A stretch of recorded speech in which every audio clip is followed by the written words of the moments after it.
Test. Test. Test.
Yeah, well, we'll hang on. Someone will come find us.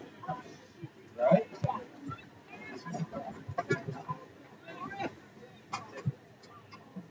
Ready?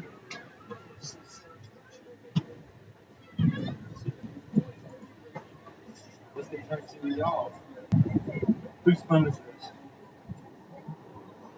don't know who decided on the Otherwise, Richard has to pay his toll travel. Any problem getting down here? Nope. So if we win, we'll probably leave right now to get up there for Wednesday's game. Right. Yeah. Is the winner of this game the 5:30 or they don't know that yet? Do they give you the choice as the one seed, or do they look who's playing? Which would I be know for the girls' tournament, the one seed always goes first. His argument is like that's slightly more rest. So that would be. But on the website, it says TBA. And I wonder, like, if. So who is it? It's collegiate entity, so that's allowed. So if the collegiate St. Chris is a semi, I'm sure they would prefer to put it second with two Richmond schools. Yeah. So the winner of this gets Woodbury, St. Stephen's, and Agnes. Yeah, you guys play St. Stephen's. Play Woodbury. Yes.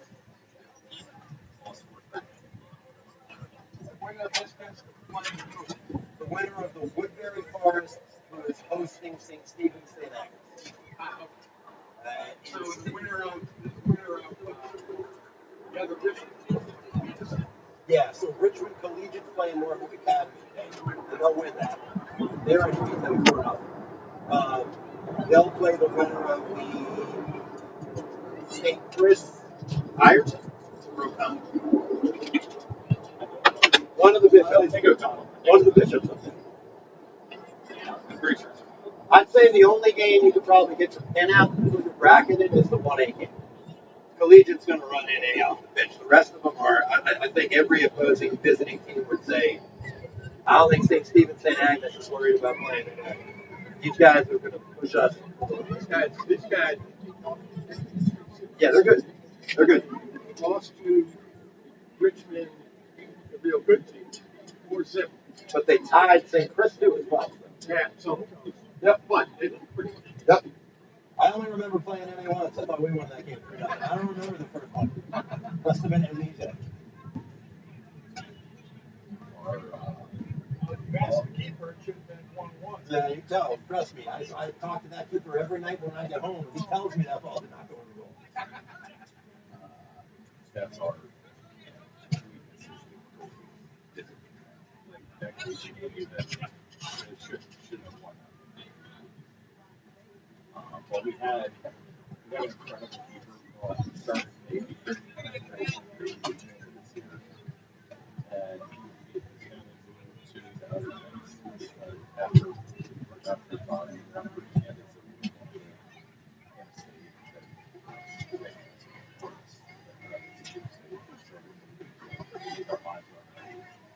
so now he's whatever public schools like access, that'd be first one. Yeah. Which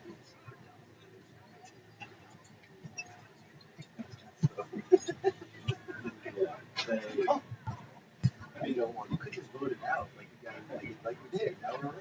we just waited a year. Yeah.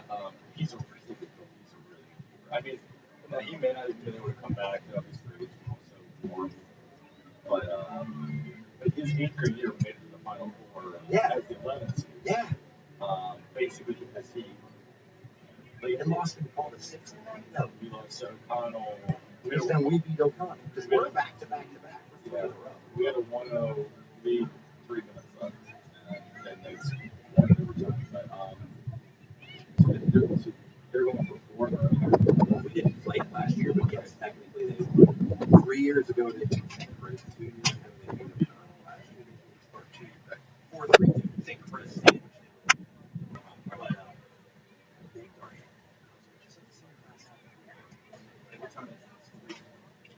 Yeah. And I have to make the same section. Don't because you can't take too many kids to the test. Actually, as a former AD, we can't say Richmond schools do that. We have St. Chris. We had about 150 fans, all between like right between the 10, and they go up 2-0. Their kid, Luke, they scored a baseball sort of 10, and 10 are in their student section. And it was like, all right. Then they scored a 30 minutes. I got it. And they're more back on the guy. They felt right to that kid split it. They 2 minutes into the second. And eventually, like, it starts taking notice. So for some reason, every time the same person gets away from it, he started their dads started barking back. I told the dad, I was like, yeah, let the kids be close. Like, if it's bothering you, let me know. But I don't know if they want to engage with it. It's like, they're being their kids, I'm going to be there. Kids to the point with this board, you know, they're just saying, like, man, it's that Southwestern version of Trinity anywhere else. So he does get to the exposure. And it's hard. Coach, please get me away from these guys. Right? So we tell them to one of their dads was like, oh, I've been out and shake hands. I was like, that was fun. He's like, your section, student section was fun. I was like, I got that. He's like, well, it was funny. I'm one of the reasons so fun. But I was like, what you think? You know, he was like, you guys are fun. Bring it in play in the state. Bring everybody up. You know, I'm like, oh, I've seen your student section change back up for our entire day.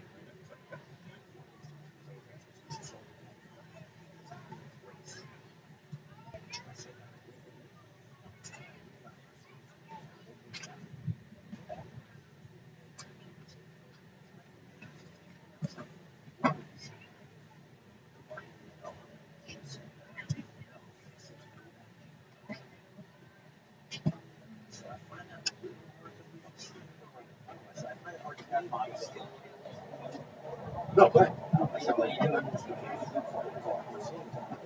so I was like, let's just find out where it's at. I'm like, between my toes, you said that. And I was like, it was just like and we wondered. One of the kids, I brought one of the kids to the team over to our town. I said, look, if it was said, it shouldn't have been said. And it will never be said again. And the team was like, I don't think it was said. I don't, he's like, I don't think that's right. So the kids have been watching it.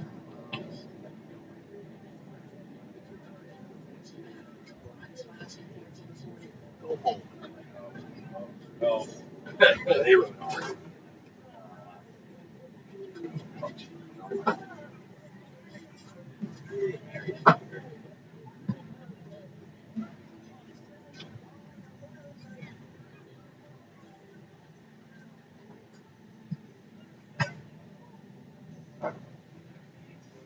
All right, you want there's your roster. Unfortunately, it's not. Yeah, I mean, I brought over, I don't do it obviously. I brought a copy for you. Oh, you're 16, 23. Yeah, I watched a couple of your podcasts. Get a feel for. I was most of the year I was going to get a little bit more better. They want you to go to the playground, but I'm like, don't here right now. There's some school. They're freaking like 340 here.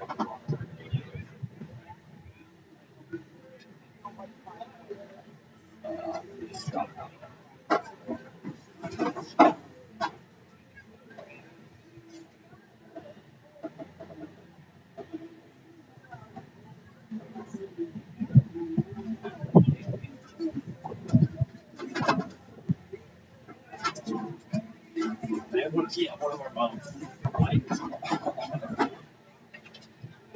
All right. Oh, you guys got some headbanders too. Yeah. Okay, so we're about 6 minutes out.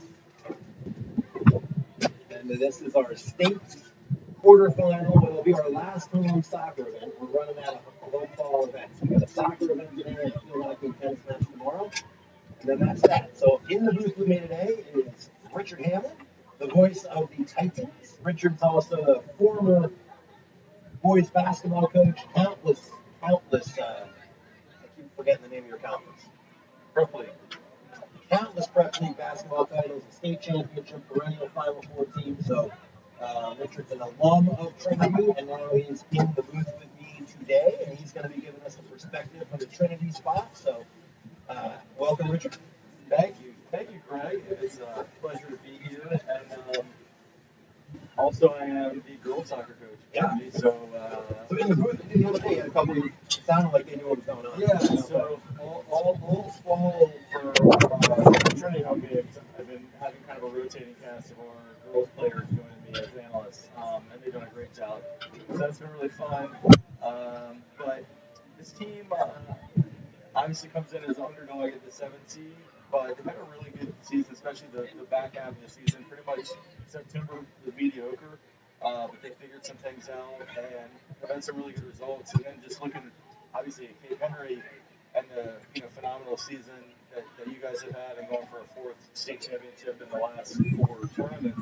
I did look at y'all's schedule today, and there are some common opponents. Yeah. Both these teams played collegiate, or I guess maybe you all call them Richmond collegiate, but that was really the only bad loss that the Titans suffered for. We were at that game, we broadcast that game, and it was a deserved loss for sure, but probably the score was a little deceptive, probably more like a 2-0. And then we tied St. Christopher's, who I believe you all also tied. And then, of course, we played Northview Academy. That was probably the best game that we played with a 3-0 win. And I know you guys, I think, just beat them 3-0 in the CHC championship. It is. So, that's a tough one. That's probably for you guys, like when you go on and you battle with either collegiate or with even Benedictine. When you guys get in one of those crosstown battles, for us, you kind of throw the record out because it ends up being a rugby match with soccer ball. Well, so yeah, exactly. And actually, we had played in a Friday, where you all played them on a Tuesday for the regular season contest they all had. And I believe their coach told our coach after that game, after losing 3-0, like, we'll beat them. Yeah, like we know exactly how to play that. Now, obviously, that didn't hold true in the second meeting. To credit the Dolphins, coming getting that revenge and getting that league title last week. But yeah, this tight group starts generally 6 seniors and 5 juniors. It's a pretty experienced team. Build up on the back, or it depends which back it is. So, and I've talked about this a lot on our broadcast this year, but the 2 center backs, one is very no nonsense. We'll take one a touch or 2, and it's probably going to be in the ocean or the bay.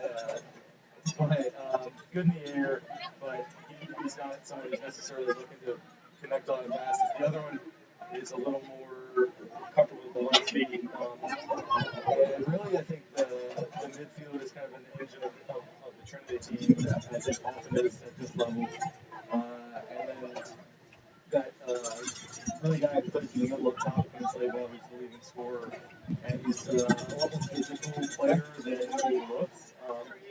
He does a good job of frequently knocking defenders off the ball and using his body really well. And Colin Flood is kind of the classic number 10 for us. He's the playmaker, leads the team in assists, also has the goal, takes a lot of the set pieces. He's got a great career as well, so things go through him. But I suspect, based on a little bit of what I watched, some of the Cape Henry games from this year, I would expect the Dolphins to have most of the possession, probably, a little bit more possession-based, and I think they certainly will be content. So stay organized, keep their shape, and to counterattack. That's the pattern of play I would expect to see. It's interesting because that's I think what we expect. Although I think we were talking about how watching the team game and also watching the game, like you guys are capable of playing different styles of soccer. I think for them, the NA loss was an eye-opener. We love to say how much of a prettier game we play, but if we lose 2-1, it doesn't matter how pretty it was. So they've learned to kind of snap. Second time they played NA, they kind of met their physicality. I'd say we're going to go with this team. I think we go with we got a big 3, and we go with our back line. Mitchell Lugo in our back will be the guy that really has to get us started. And then Usonis and Torres will be guys to keep your eyes on. When they play well, we play well. But same thing, we'll start 5 or 6 seniors. Difference is we've got really younger kids. We've got 2 freshmen in our TCI championship game. We had a match with a freshman who was only 6'7". So that was super fun. Teams dealt with a little bit of injury.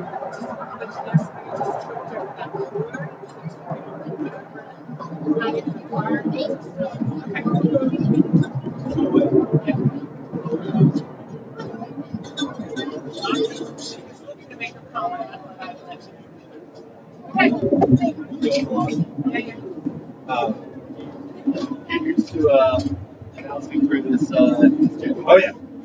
Yep, we get we get Q804 folks. We bring out the Jets. Tyler Cook there brings out the Jets pregame for a little flyover. Yeah, No national.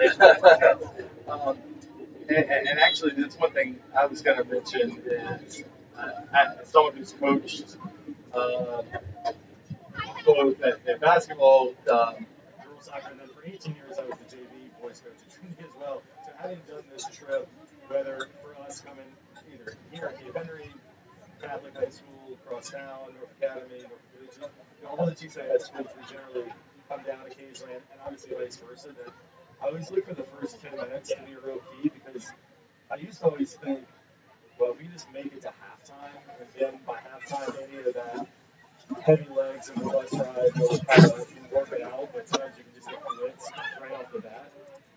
But I think that fundamentally, what I've noticed is sometimes you guys have the advantage in that instead of like our kids got out of class at 11:15 today, so their game day and game day mode started almost 4 hours ago. I was going to comment. I saw them get off the bus. I came out and they started setting up at 2. They were out here stretching and warming up, and I love that for a game. It's regular season head to full. You might say it a little later, but having coached our lacrosse team, assisted with that a little bit, and taking the girls even up to Stewart. It's tough. That's a tough bus ride, especially when you have the excitement. But it seems like you guys got here, and I like watching the warm-up guys. Went through some really good progressive stuff to kind of build up their. Oh, were we? Oh, well, good to know. Yeah, I was wondering. I couldn't hear us.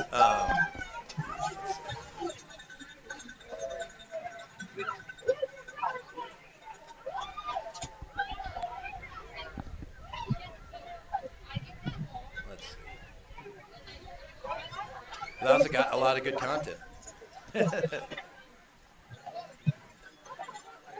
We're live now.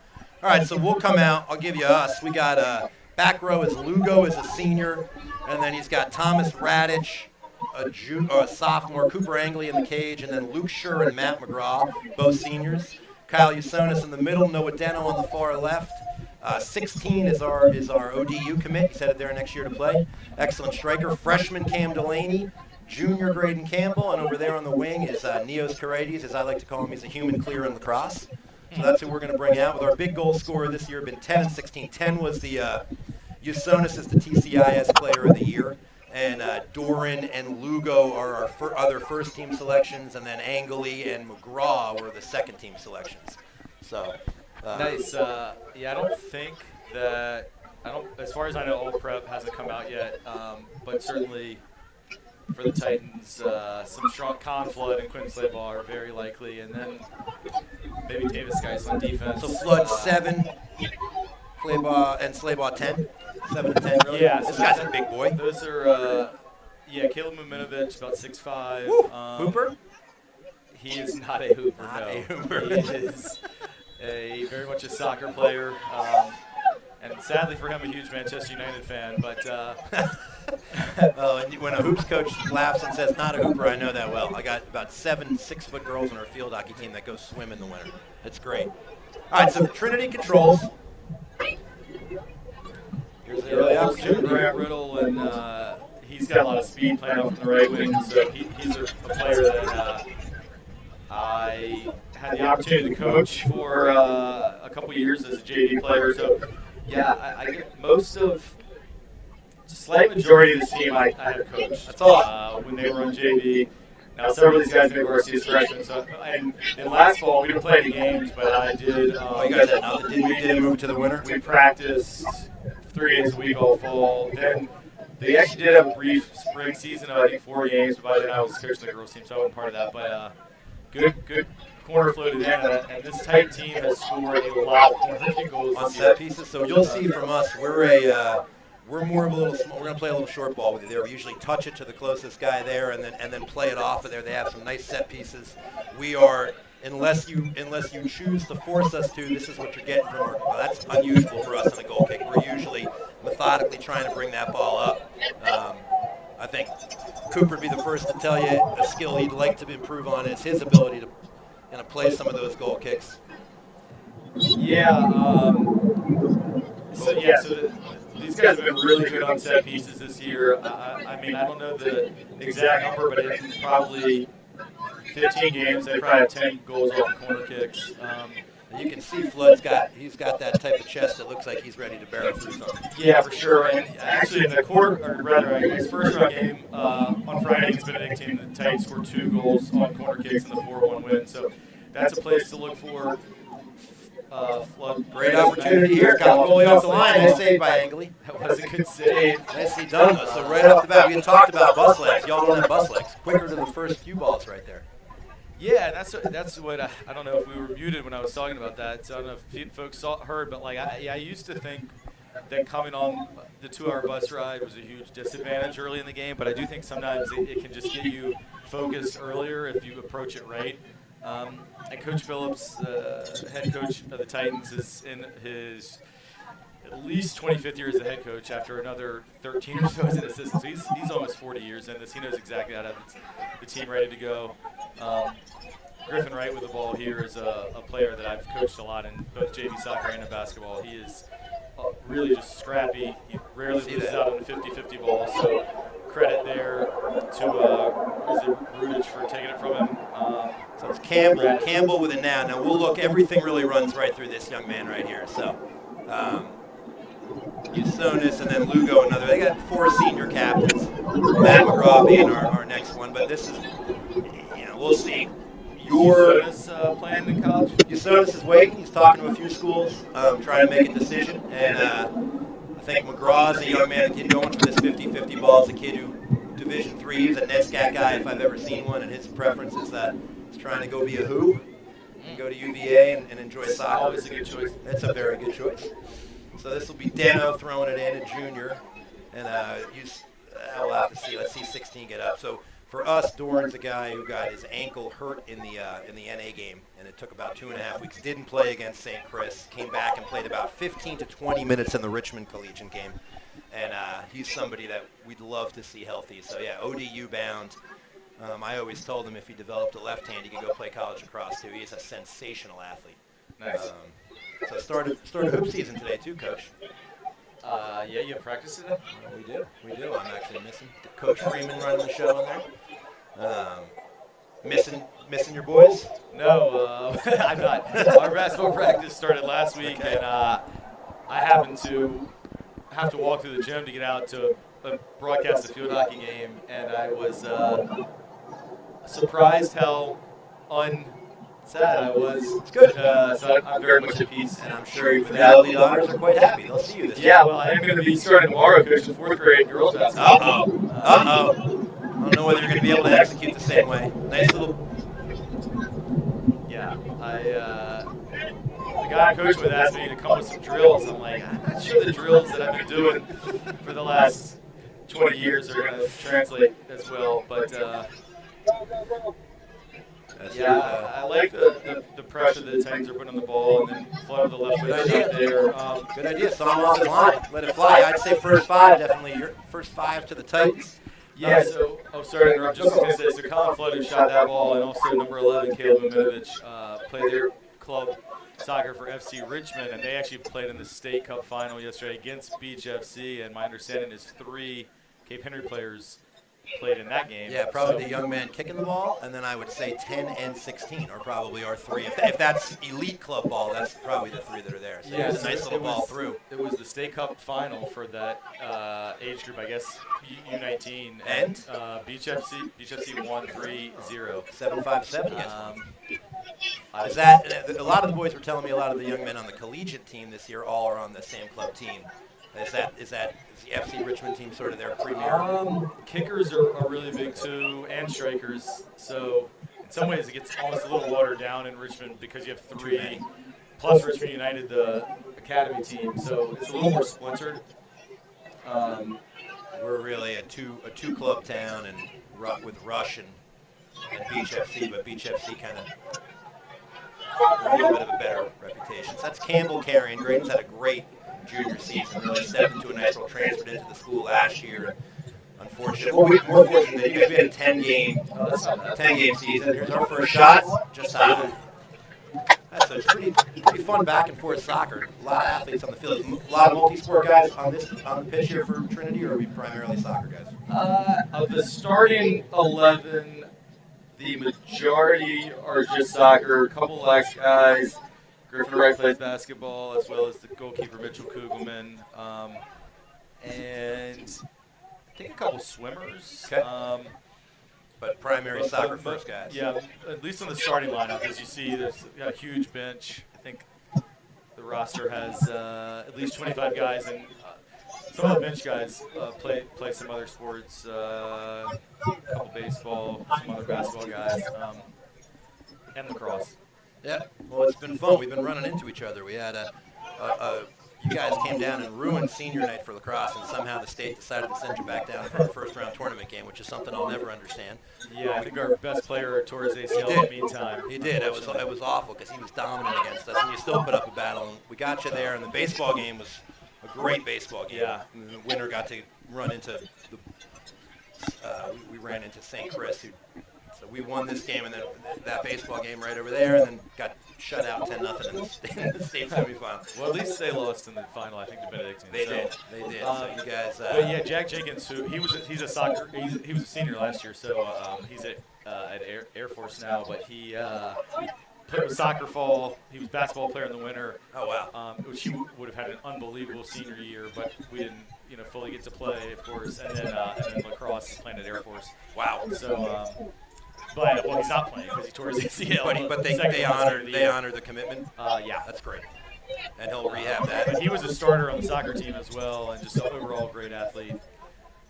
Yeah, appreciated. That's a program traditionally we've probably had their number a little bit, and they just came in, and it was, as someone who loves the sport, it was kind of hard not to. Little offsides there. Hard not to appreciate what they came in and did. I think they hung 20 on us. So.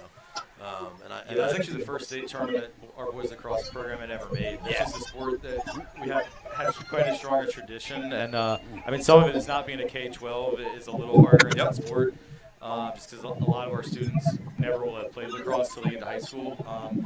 But the coaching staff there has done a really good job, and I think they're headed in the right trajectory. Yeah, that was my takeaway. Was even in the loss, coaching the next play, the younger kids understood what was going right and wrong, and they were. Here's a little fun size match. Although 11's got that matchup with good jersey grab, no call. Yeah, Caleb Minovich, the 6'5" senior there, is really very technical.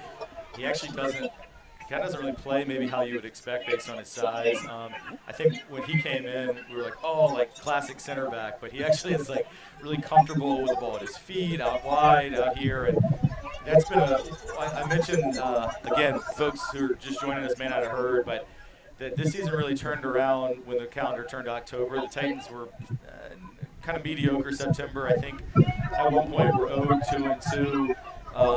And then went on a 7-game unbeaten run that finally Woodbury snapped with a 4-3 Woodbury win in the second to last game of the regular season. But we went through almost all of October unbeaten. And a big key was Minovich had been playing at center back, and he's really comfortable with the ball at his feet, but he was trying to bring it out a lot, and it just wasn't clicking as much. But now out on the left wing in this 4-3-3 has really given him the space to play the way he likes to play. So I think that's been an adjustment that it's not the only thing that turned the season around, but one of the 2 or 3 things that turned this team from being on the bubble to even make a state tournament. I think the first bowl. I remember seeing that first bowl and thinking, Yeah, and nice move by 7 to free up some space. Yeah, Colin Flood is just so comfortable with the ball at his feet. Actually, I give a lot of credit there to Matt McGraw for tagging it often, because he just doesn't have that happen very often. Matt has learned that size. Matt's learned to use he doesn't back down from much. He also knows, and you'll see, I wouldn't say we're not much of a flop team. I think the boys cannot stand that type of soccer, but he usually mixes it up in a way where he gets it sometimes worse than he gives it. Yeah, that's one thing you'll see from Trinity as well. Coach Phillips does not tolerate any flopping, so which I'm glad. Very rarely do you even see our guys talk to the refs. And even, there was a state tournament game. It was actually against Walsingham Academy. This is quite a few years ago, but another TCIS school where we were gifted a penalty kick that our coach thought was a dive, and he actually instructed our player to purposely miss the kick. That's awesome. In a state tournament game. That's awesome. And then the player misinterpreted. He thought when he was saying put it wide, he meant miss on purpose, but the player thought he meant put it in the corner. So he made it, and then our coach said, everyone get out of the way, let them go score. And then let them score. That's awesome.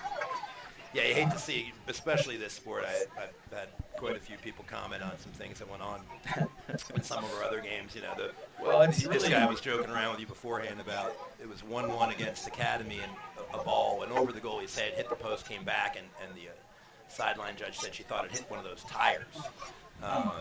That's a way when you lose to your rival in that regard. But yeah, well, we're not really giving nice each other. player. That was a beautiful left-footed strike there. Yeah, that's Doran from Usonis, and I've probably said that 15 times this year. But when we're at our best, it's the two of them, and so I think that's our first decent scoring chance, and we bagged that one. But yeah, I mean, that's just a classic striker's goal. Obviously, you saw he's very comfortable with his left foot. Yeah, and that is his off foot, but that's the big step. That's why I joked around with you and said before if he would ever have taken lacrosse with his left hand, he really, with soccer, there are teams sometimes you don't know which foot to play off. So, yeah, 28-minute mark, one for Cape. No, that's a brilliant finish. And, yeah, I mean, it wasn't necessarily like you saw it coming. I mean, things have been pretty even. That would be – I mean, one thing I'll say for this Trinity team is they've tended to play some fairly high-scoring games this year. Have a 3-3 tie with St. Christopher's, a 4-3 win over Stab, a 4-3 loss to Woodbury Forest, 3-2 win over Veritas. So the over has happened in most games this year. Have rarely been shut out and haven't had a ton of clean sheets either, especially against strong competition. So this might be a game where it may take 3 goals to win. You can see just the way you've gotten off the bus. I think if Woodbury had a chance to do it again, I think Woodbury assumed they were playing every state championship team all at once, and they came off the bus playing 10 behind the ball, almost saying, why'd you come down for, you get yourself in the 16-1 NCAA game. I get you come up with how can we stay in this to the end, but this is a game, what I've loved is immediately. I mean, first 5 minutes, you guys, I think, woke us up. Yeah, I mean, I think, but this is again, that's a frustrating thing though. If you're a Titan fan watching right now, is you feel like you've come off the bus and played great, and now 15 minutes in and you're behind, and now Cape Henry's starting to establish some of that possession-based style that we talked about, and this pattern of play may be what we start to see a little bit more of. So that's a huge goal, but there's still obviously a ton of time left as well. That is not far off either.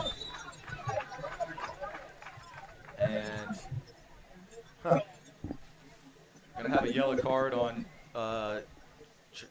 Charlie Kemp, who I don't know if that was for a foul or if he said something. Now, what'll be interesting is whether they're going to pull that back. Now, I would say we played that as an advantage, so I'd be surprised if. Because I'm telling you, from your goaltender standpoint, he shot that ball not thinking there was a foul coming. So I guess they are going to call a foul. No, it doesn't look like a card, but no, he gave me a yellow. Oh, did he? All right. He definitely showed Kemp a yellow. Kemp got an early yellow in the previous round against Benedictine as well, so at least he has some experience trying to navigate about an hour of play on a card. I wonder if he's a very aggressive player, though. So that's. I mean, it's got to be, I guess. He had maybe grabbed the jersey after the fact. But I do think once you play the advantage and allow the shot to really get off, I don't really feel you can pull that back. Really surprised on this one. So that's a tough break for the Titans and a dangerous area for sure. I'll say this is an area you could ask those 3 young men. We've struggled in this area. We've put more balls on the First Colonials football field that's right behind that goal than we have on Cage.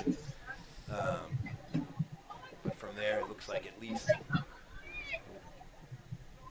Yeah, and Coach Phillips, who almost never talks to the refs, he's got some assistant coaches, including my lieutenant from the girls' side, who usually are the ones who, if anyone needs to give some stick to officials, it's usually the assistants. So yeah, I'm sure the same question we just had. The foul is one thing, but we played that. It had that going in. I do think if he was going to wave that off, no problem with the call. He definitely deserves some clarification there. Yeah, I mean, right, if that ball had struck the back of the net, are we still doing all this? Probably not. So big moment. We'll see what we do here. Kabicki is Yeah, gonna, that's a good low strike on goal. as Rashid would say, ball don't lie. So Yeah. that worked out fine. Yeah, I like going low with that. Again, you give yourself a chance. You know, you're not putting it on a football field. I get very annoyed when players don't at least put it on frame in those opportunities. So maybe the keeper spills it. In fact, he did spill it. Right. It's funny. I think in my whole high school soccer career, that goal, I scored the majority of my high school soccer goals being the guy that rebounded that ball and kicked it in. Just follow the ball. We're not big on that. We are like we want to score everything needs to be a pretty goal here at Cape. So. Yeah, well, that's There we go. Big a turnover. big steal by Quinn Slaywell. He's been really great at that all year. He does a great job pressuring the back line, but that was also a really nice job That's by Luke Schur, yes. by Luke Schur to win it back. You'll watch and see. I would say he's probably the most underrated guy. He's that guy that he's not huge. He doesn't score huge goals, but what he does, I think as a coach you'd say he could be the MVP of the team without making an all-conference team. Yeah. And I think our guys would tell you in the prep. I don't know how they do it in the prep league and the TCIS. It certainly seems like we like to spread the wealth. And I think one of my favorite things in high school was, if I can remember back that long, the best 11 guys made the team. And if those were all Del Barton players, so be it. Tip your hat to Del Barton.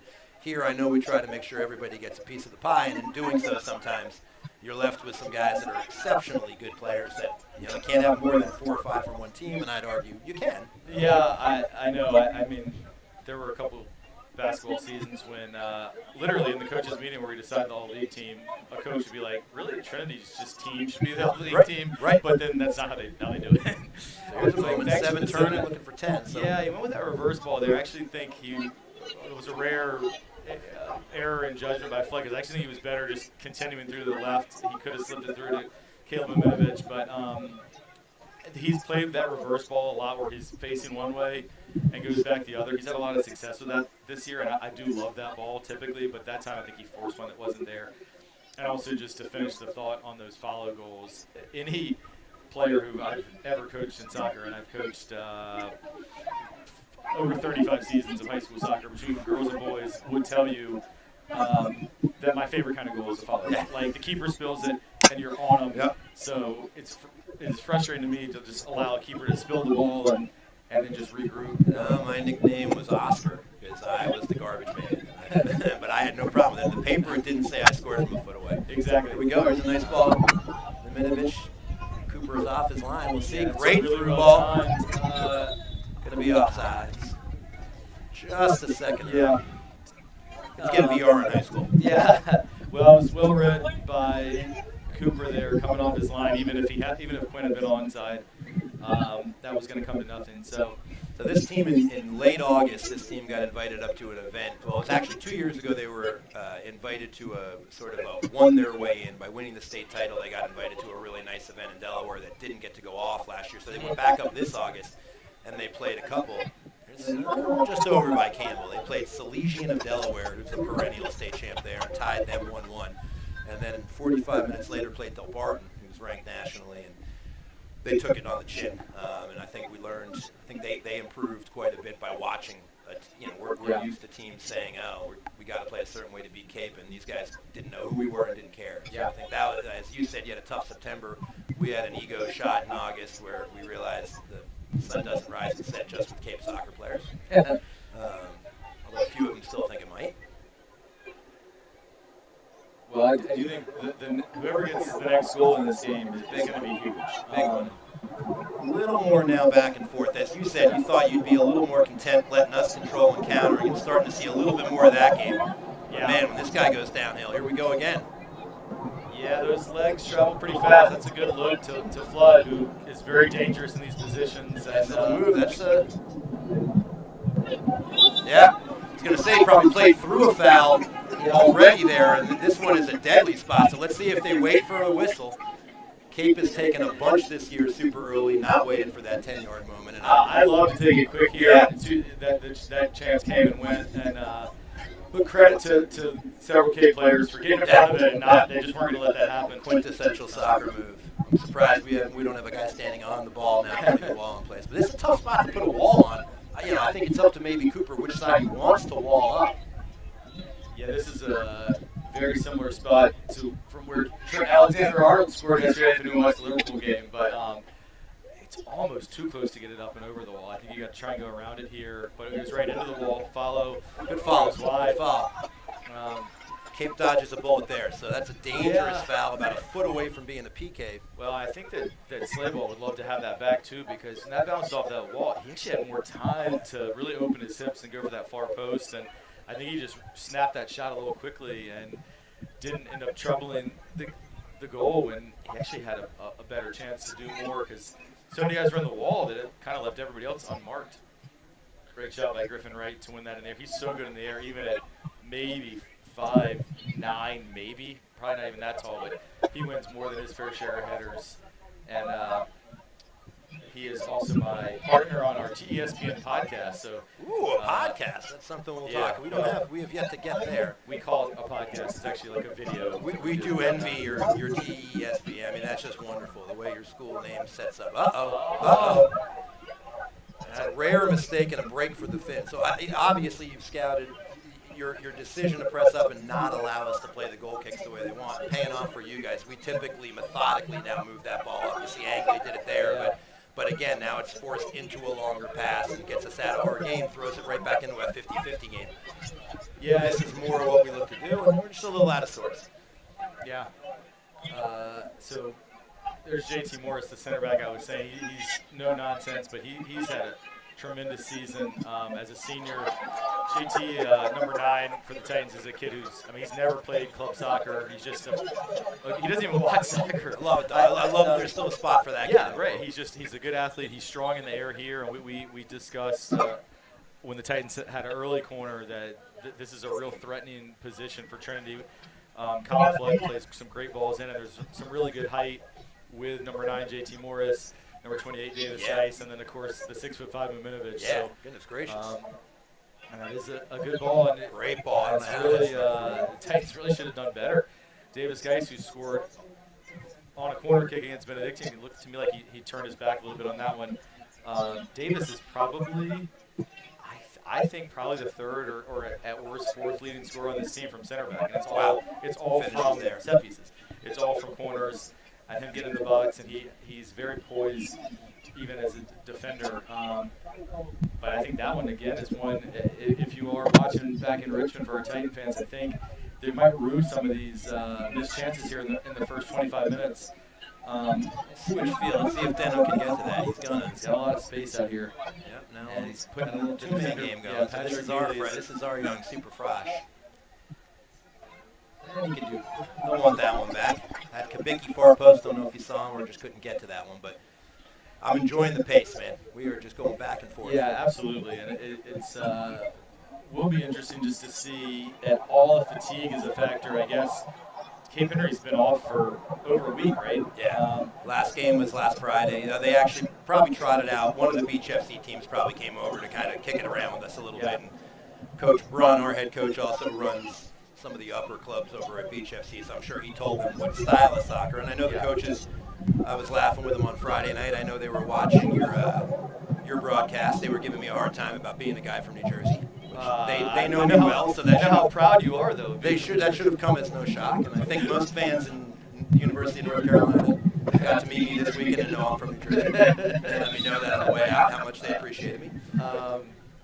That's the thing that people love about people from New Jersey is they usually make it known that they're from there within the first 20 seconds or so that you meet them. So I think I was better in California. Now that I'm back here, I think I'm closer to the promised land. So we've got a little sub. Avilia is coming on. Dom's a junior who has earned some playing time.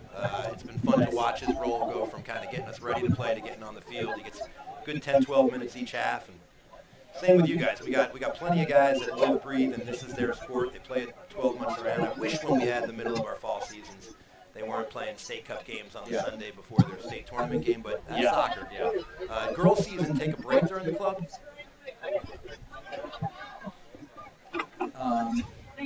Yeah, so that's one of the nice thing about for the girls playing in the spring on the public school schedule is after, at least for folks in Richmond, after Jeff Cup, which is always in March, and I bet the teams come to Jeff Cup too. Yeah, they do. I mean, that's one of the biggest youth soccer tournaments in the country, and so we got to kind of get through that. And but once we get through that, the club stuff's over, which is nice. And we deal with it. We play field hockey here 15 months a year. It just never ends. Our girls' basketball season will have to pause several times as 2/3 of our roster go play an indoor game, an outdoor game. Yeah. Halfway Well, I guess you have the National Training Center. Yeah, and, it's field hockey mecca here. for sure. Well, between Cox, FC, NA, Cape Henry, I mean, you got like probably 4 of the top 10 teams in the state, public and private. And Cox this year is, I'd say Academy this year is. They did with us what they wanted on Friday night, and it had been 3 years since they had won we had lost in the regular season to them and beat them in the TCIS final, so it meant something special for them, and they've got a coaching legend there. And Yeah, for sure. They are. I'd be hard pressed.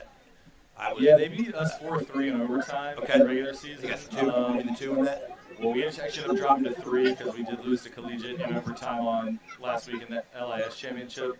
Dangerous spot when he turns. Yeah, it is. That's a good job by Patrick Mealy there. Kyle, this USONA's here pretty tough on the ball. Usually a lot of give and goes like that all season long. So they have scored some pretty goals. Seems like those two are. If they were twins, it would make sense. They rarely are off the ball. Lake House Soccer. That's a really great ball. That's a really great ball. So that's Doran to USONA's. Earlier we went USONA's to Doran. That's a big one. Yeah. Kyle's going to go over and celebrate with the bench. Similar to the first goal, it came pretty quickly. It wasn't like 8-10 passes. No, again, I mean, that's one where I'm looking and wondering how he got that open, but that's what happens. It's kid is found. Yeah, I think sometimes you start to say somebody must not know where he is, but when you do it as often as those two have done it, they just have this sense of where they are on the field. That's a big hoop. Now we'll see if we Cape fans want to go 10 minutes. Now I had a high school soccer coach. This was his least favorite score at all. 2-0 was his. The next one was the one he'd say was the big one. But yeah, no, I mean that's one that Coach Phillips always preaches, even back to when I played, and he at that time was assistant coach, but. When we have a 2-0 lead, he always says that's the most dangerous lead. I personally feel like I'd rather be up 2-0 than 1-0. I know. I have a bit of a wise guy sense of humor, and I always would ask my coach, "You'd rather that we didn't score that goal?" Right. And he didn't. Coach Cucchiera, if you're listening out there, I know you didn't appreciate that one. I've learned to understand why you don't appreciate it. Yeah, and it's been a while since these Titans have faced a 2-goal deficit. I think it would have only have happened once this year against Collegiate, but here we go, downhill for 7. He's 1 on 4, but he is moving.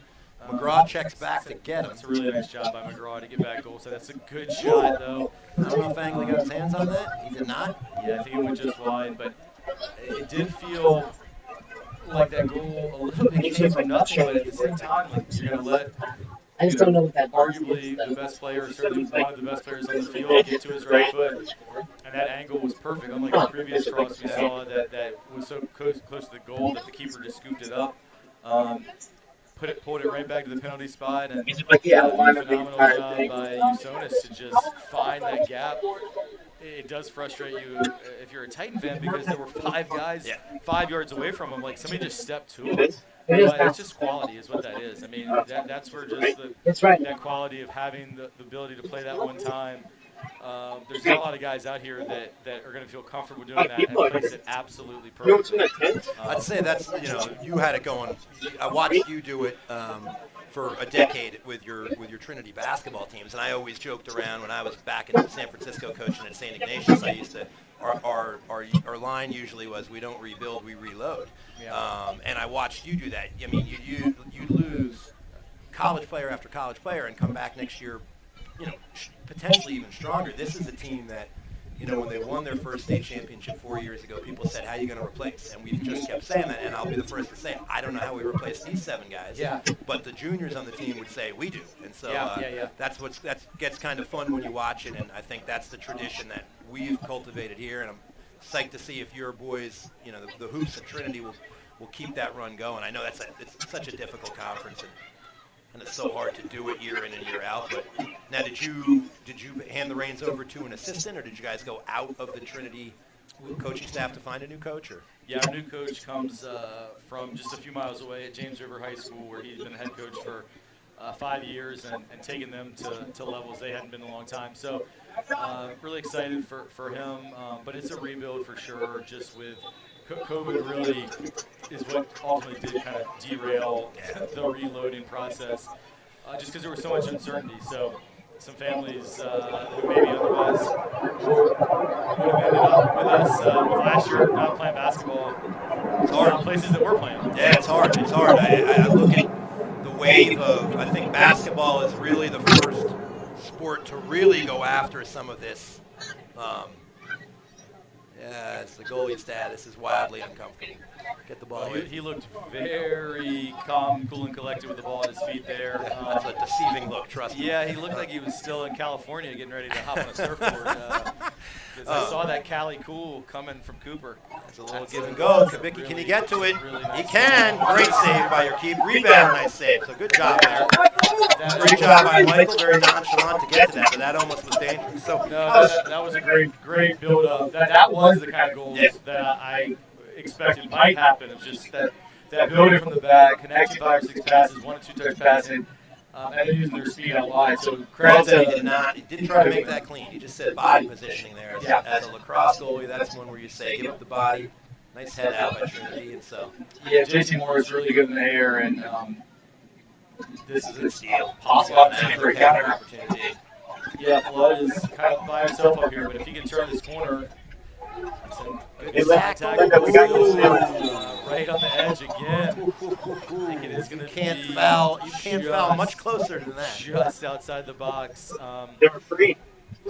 And again, I think that was the right call. I do think he came through the player. It is a foul. Oh, no doubt. I also think it was outside the box. What's interesting is it's going to be a yellow there for, I believe that was Gogo. Yeah. So Radic's tackle just shows you how strong your guy is, because he's done that all year. That ball was right on his leg. He just ran right through the tackle. Radic just got yellow. Yeah, Colin Flood is really I think he's like mowed down. So all right, we'll see here. 4-man wall, although Flood's also one of the most committed players I've ever seen. He is I think they just all times a year. He's always on the field. That's a ball played back to Griffin Wright, and I want that one back. Yeah, I like the idea. I like the idea. It's not necessarily Griffin's biggest strength in terms of shooting from 25, 30 yards out. But the angle was tough, but it's where you maybe would have liked to see the Titans look to put it up and take advantage of some of that height advantage. But perhaps they were intimidated by the large man in orange patrolling the nets. Well, one thing we've said more often than not in our announcement is we have a goalie who, this is the closest to football that he will get, and at times he plays in there as if he is trying to get ball in. The closest to football that any from Cape Henry. That's correct, although there are some very funny young men that do have some Cape Henry football undefeated sweatshirts, which we love to give our rival Norfolk Academy a hard time when they chant that they have football. We love to say, but do you? Really? Yeah, well, they were definitely defeated when they played Trinity Episcopal earlier this year. Trinity football going to the States? Yes, 3 seed. We playing at CHC in St. Agnes on Saturday. So I was bummed because if we got the 2, we would host, and I was looking forward to broadcasting that, and we had been to, but dropped to 3 after losing St. Christopher's, who was #1, and they're defeated. I saw the little video. Oh, here we go. Great opportunities all again. And great job again by Angley cutting off that angle, but boy, they are timing it so close. Can just kind of tell that that's a connection we're going to see in the second half. Well, yeah, Flood and Slaybar, I would say if you were to have a log of every Trinity goal this season, Flood assisting Slayball would be over probably 40% of the goals, and Slayball assisting Flood would be about another 25%. Yep. So that's you've seen our tandem today, but these guys just have missed.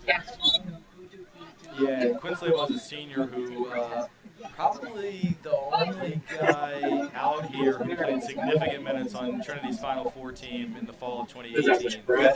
There's a few guys who were on that team that are out here, including Patrick Mealy, who's about to throw it in. But Patrick didn't get a lot of minutes on that team. So good to give your striker the last 4 here and then come out in the second half. Yeah.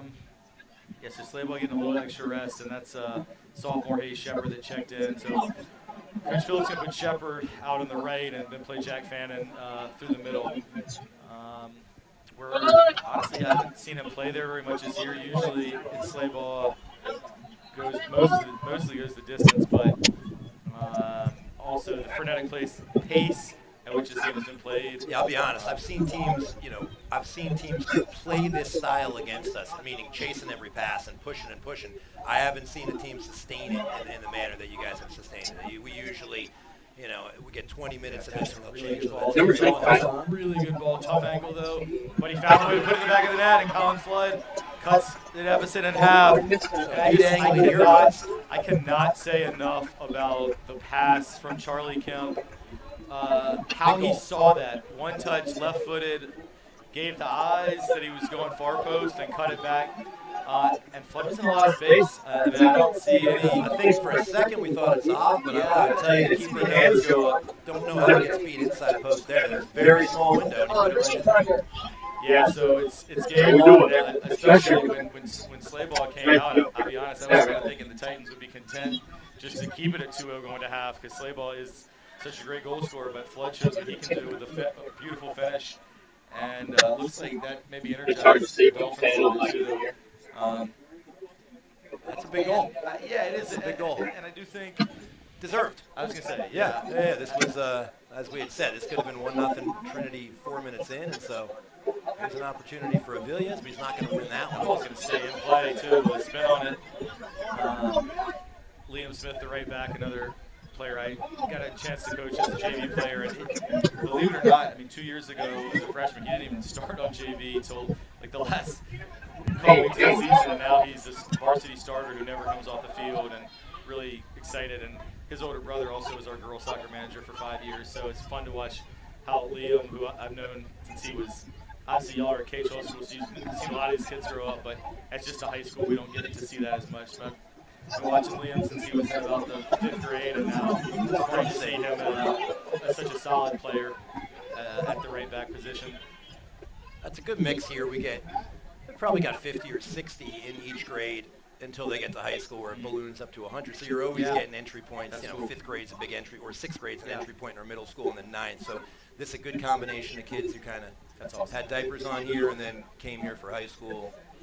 This is a dangerous spot. And that ball in the back post. What's fun is that's the young man who took that shot. To right, he's stopped playing soccer his sophomore year. He's a real quick kid. He's a point guard on the basketball team and a really talented lacrosse player. And his boys kind of convinced him to come out and play his senior year. Give him those 10-15 minutes of just sheer athleticism. You can see his touch is not great, but he scored a couple goals this year, just being right guy, right time. Yeah, you saw some great quickness.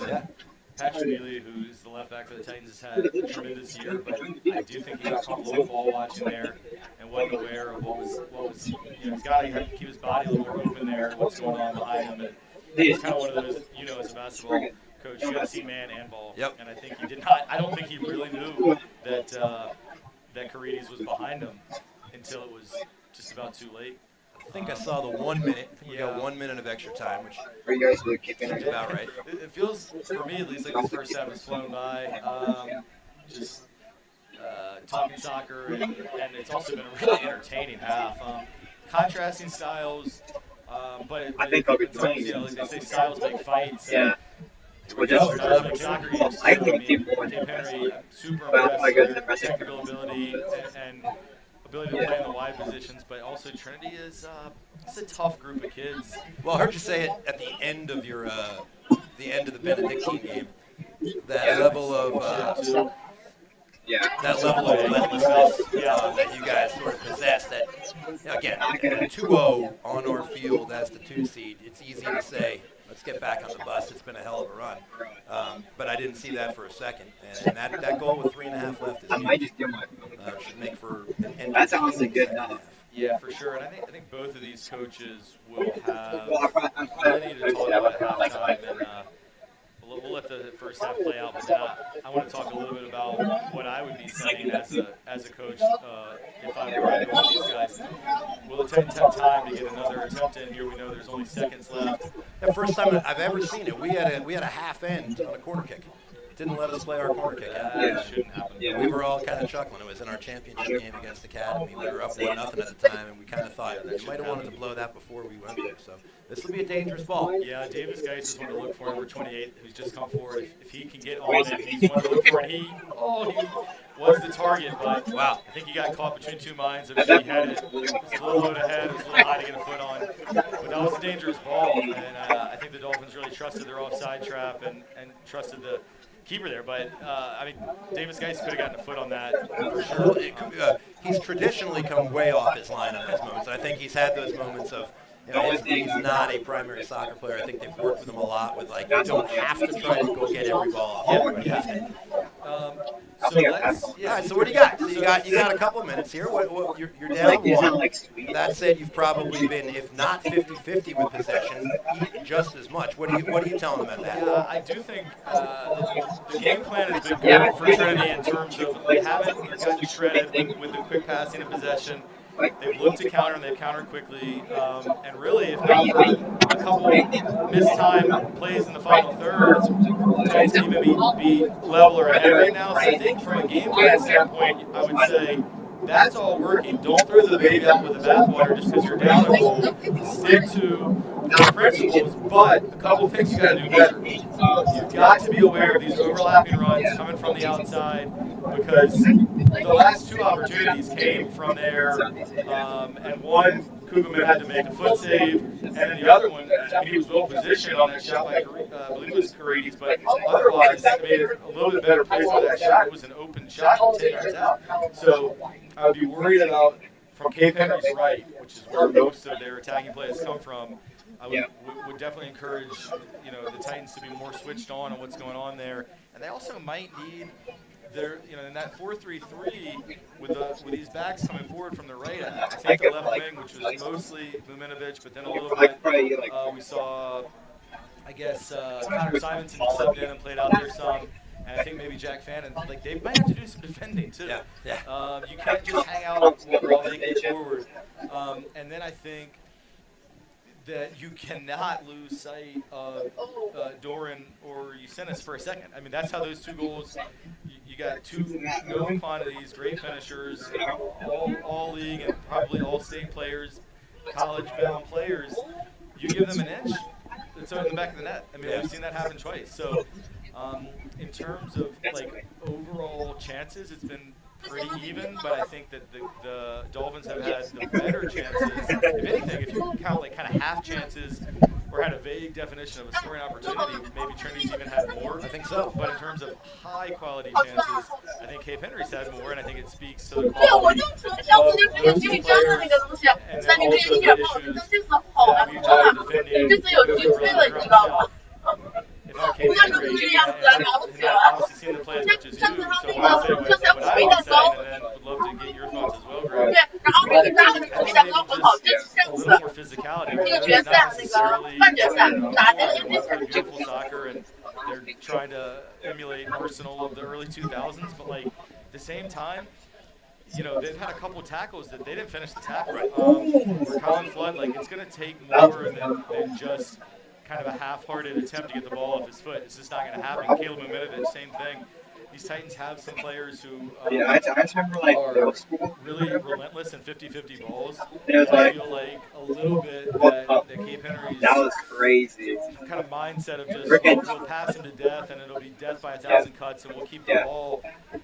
And they do that well, but at times you're going to just have to be a little more ferocious in those 50-50 challenges if you want to go on and go to the Final Four and put another banner up. So, no, I would agree. I'd say on our, I love the assessment here, and I thought you guys played a great half. I would say for us, I thought you had more quality spots, but to be honest, not the last one. Because that you did, but the one before where you made the great foot save, you've got to finish that. That's a chance to go up 3-0, and 3-0 is kind of get the warm up the bus chain going. That's a big number to come back from. I remember that was instead 2-1, and I would say we're 7 we have. I think we're fortunate to be winning this game 2-1 with how many I'm calling downfield runs. I mean, he has that ball on the foot from the opening whistle, and I think if we're not we're not someone, our ego will not let us say we're going to stick Doran on, or we're going to stick Lugo on Flood. You weren't even like on a good We did team. it a few years I ago mean, I was with bad that young man too. from St. Chris, Leavenworth, I believe his name is. Anywhere he went, I think it's Leavengood. Leavengood, you're right. Leavenworth is where you may end up in a few years. I'm pretty sure that's a federal. I got to make a big federal military crime there, I think. But I'm in a military town, so you're all right. But yeah, so with him, what we had said was we took our All-State player and said the two of you get to know each other, and we may want him wherever we went. I don't know whether that's what Coach Brun wants to do, but I do think there has to be more recognition of earlier when he has the ball. I mean, if you're going to, and at times, look, there are good fouls in soccer.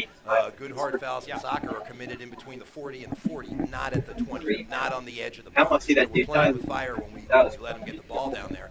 That said, obviously what we had said, that 2-goal lead, that the next goal is obviously a huge one. A 2-goal cushion in the second half would force you guys way out of your comfort zone in terms of having to push up, maybe having to take some unnecessary risks. But, we've got to be more aware of, in particular, Flood and where he is on the field, because you guys look for him. But what I love is how strong. I mean, he is holding.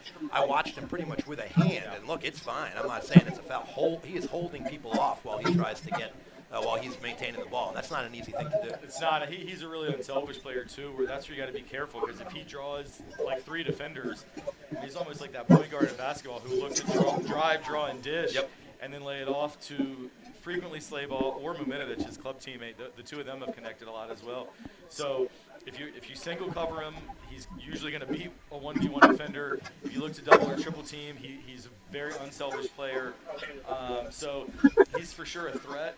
But where I feel like the Titans are also going to need other guys to step up, though. I mean, you're not going to beat a team as quality as this Dolphin team without having, I think, some of the deep line midfielders, guys like Griffin Wright and Charlie Kemp, who are among the best players on the Titans. Now, I know they've been asked to play a role, and they're showing a lot of discipline, but also they need the ball at their feet some. Now, I guess I should amend that a little, because Kemp did have the phenomenal assist on the goal, and sometimes it is those subtle plays. But and also Kemp being on a yellow is something to look for, because he is a player who goes in hard on challenges. He's a strong tackler. It's 20. Yeah, I was going to say. Yeah, but you also got to be careful when you're already on a yellow in a game that could become physical. You would hate to go a man down, especially for a team that keeps the ball as well as Cape Henry does. So you really need everybody out there. But yeah, I mean, I've coached with Coach Phillips for as the JV, me being the JV coach here for nearly 2 decades, and then also he's my assistant coach on the girls' side, as well as Coach Norval, who's the assistant, is also a girls' assistant. So, I mean, I know how these guys think. I know how they see soccer, and I know that they are going to be perfectly comfortable at 2-1 down. I don't see them changing tactics. I think that they would just say, you can't allow a cross to come in, and you can't allow the conference player of the year to be open at the top of the box. But they will absolutely have a never say die attitude. I mean, that's just, even in years when the Titans haven't maybe been as talented as this team. That's kind of what you said when I was during Bell 7. We never give up. No, during Bell 5. You will know you played Because in an 80 I don't have him, but he was walking through the library. Early, we actually played 90-minute Me and games, Parker but, Thomas were at the table, so and he was that's like, I'll see you guys at the also game. kind of interesting. Is like we play 90s, and now probably we play 90s, and it's like, oh, we get to the state tournament, and we get to play. That's wild. 80s. That's wild. I laugh sometimes with. Do you have a shot clock in prep basketball yet? We do. So if we come up and play you in a non-league game, you play with your shot clock? I thought you said it. It's Yes. a deal. And if you came down to our gym, you have to play with that one. That's cool. I like crazy. That's actually what I would do. Kind of funny as a state, we can't get on the same page. Yeah, that's exactly I right. am still on the state committee for basketball, for boys basketball, and this year the D1 Yeah, state and you also got tournament is some- the shot Great. clock. So I would argue then that the TCIS needs to put them up now, because you're not doing yourself any favor waiting to get into a tournament to see how to play with The them. neighbor Absolutely. And there are Yeah, my TCIS mom went there members on when my the dad committee, taught there. Eric Acra from Yeah. North Academy, and I might is it, go. Yeah. TW is I think the AD at Nancy Suffolk. Yeah. And he's new. Yeah. So I apologize for his last name's escaping me right now, but they know. Like I think that they're for it. I mean, it's just a matter of time. And I feel pretty much as strongly that basketball needs a shot clock as I feel as pretty much anything in the world. I got that's I guess a tenet of faith. Like I'm such a big believer in the shot clock. It just makes for better basketball. It does. I'll be honest. I've seen some things happen in the last 8 years here when we've gone one-sided with a team that they've decided to just say we'll hold the ball. You know, we're going to hold the ball for 5 or 6 minutes and just try to. And that's not helping anybody get better. I think you say, hey, you know, look, we're going to run into a buzzsaw in the Catholic girls program, and my sense is that Coach Roomba at some point is going to put the second 13 girls in. Keep running your stuff, but you know, you don't just take the ball and say, we're not going to let them sit in the 2-3 zone and dribble the clock out. No one's getting better. That doesn't teach athletics or competitive spirit. And so we'll see. I was going to ask as we get started as a former boys hoops coach, but a fan of the game, this direction we're going in with kids to seemingly like, yeah, there's always been the Oak Hill and IMG, but gosh, I saw the other day we had some like tournament down here in our new athletic center, and like it's the such and such academy, such and such an academy, and it's just basically a basketball team. Is there a school behind all this, or is it? Yes, it's tricky. It's above my pay grade. Yeah. But there are some like schools that crop up that seem to exist. Yeah, like 40 kids in a school, everybody plays hoops. Yes. Yeah. So that's something that it is, and actually on the VISAA state committee, like we've had to deal with some of those issues where they apply, but they don't play any other sport. So right. It's like so they can't get into our tournament. So yeah. Ostensibly, it's sort of where like some of the schools, I think LeBron's kid, James's kid goes to. Like some of these schools are they can't participate in a conference or state tournament. They play 45 games a year. I looked at Oak Hill's schedule. I don't know when those guys get a chance to do anything other than play games. But yeah, there's a lot of travel too. I mean, Oak Hill went to Hawaii.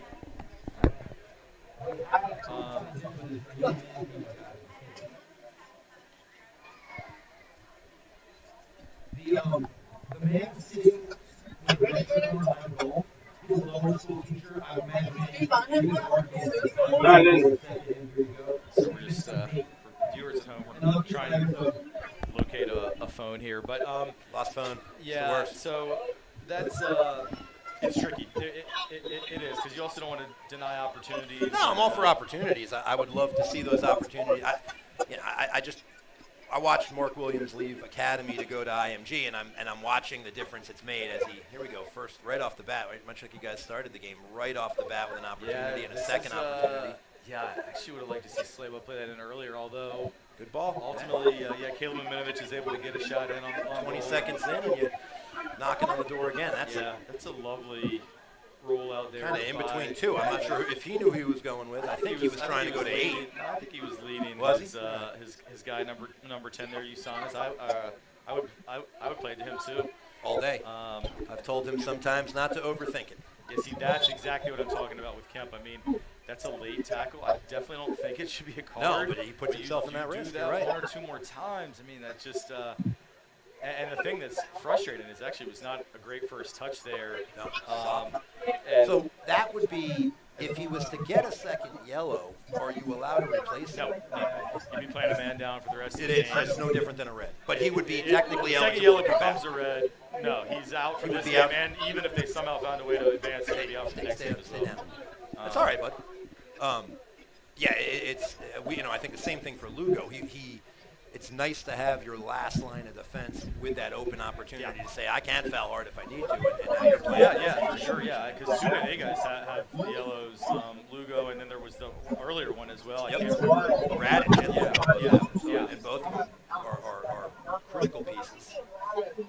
I think all 3 yellows. Well, actually, the one on Kevin back away sure happened. But yeah, that's a good touch right there by Lugo. That's a really nice shot by Lugo to not foul right on the edge of the box. And this could lead to a quick counterattack.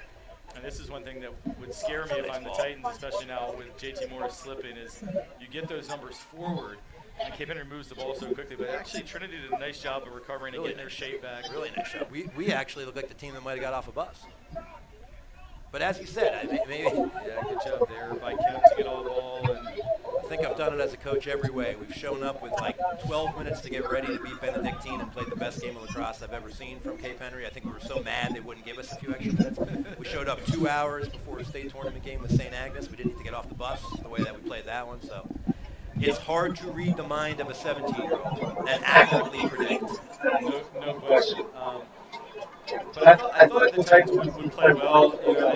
And just knowing this group of kids and these coaches, it's been a really good season, like I said, since October.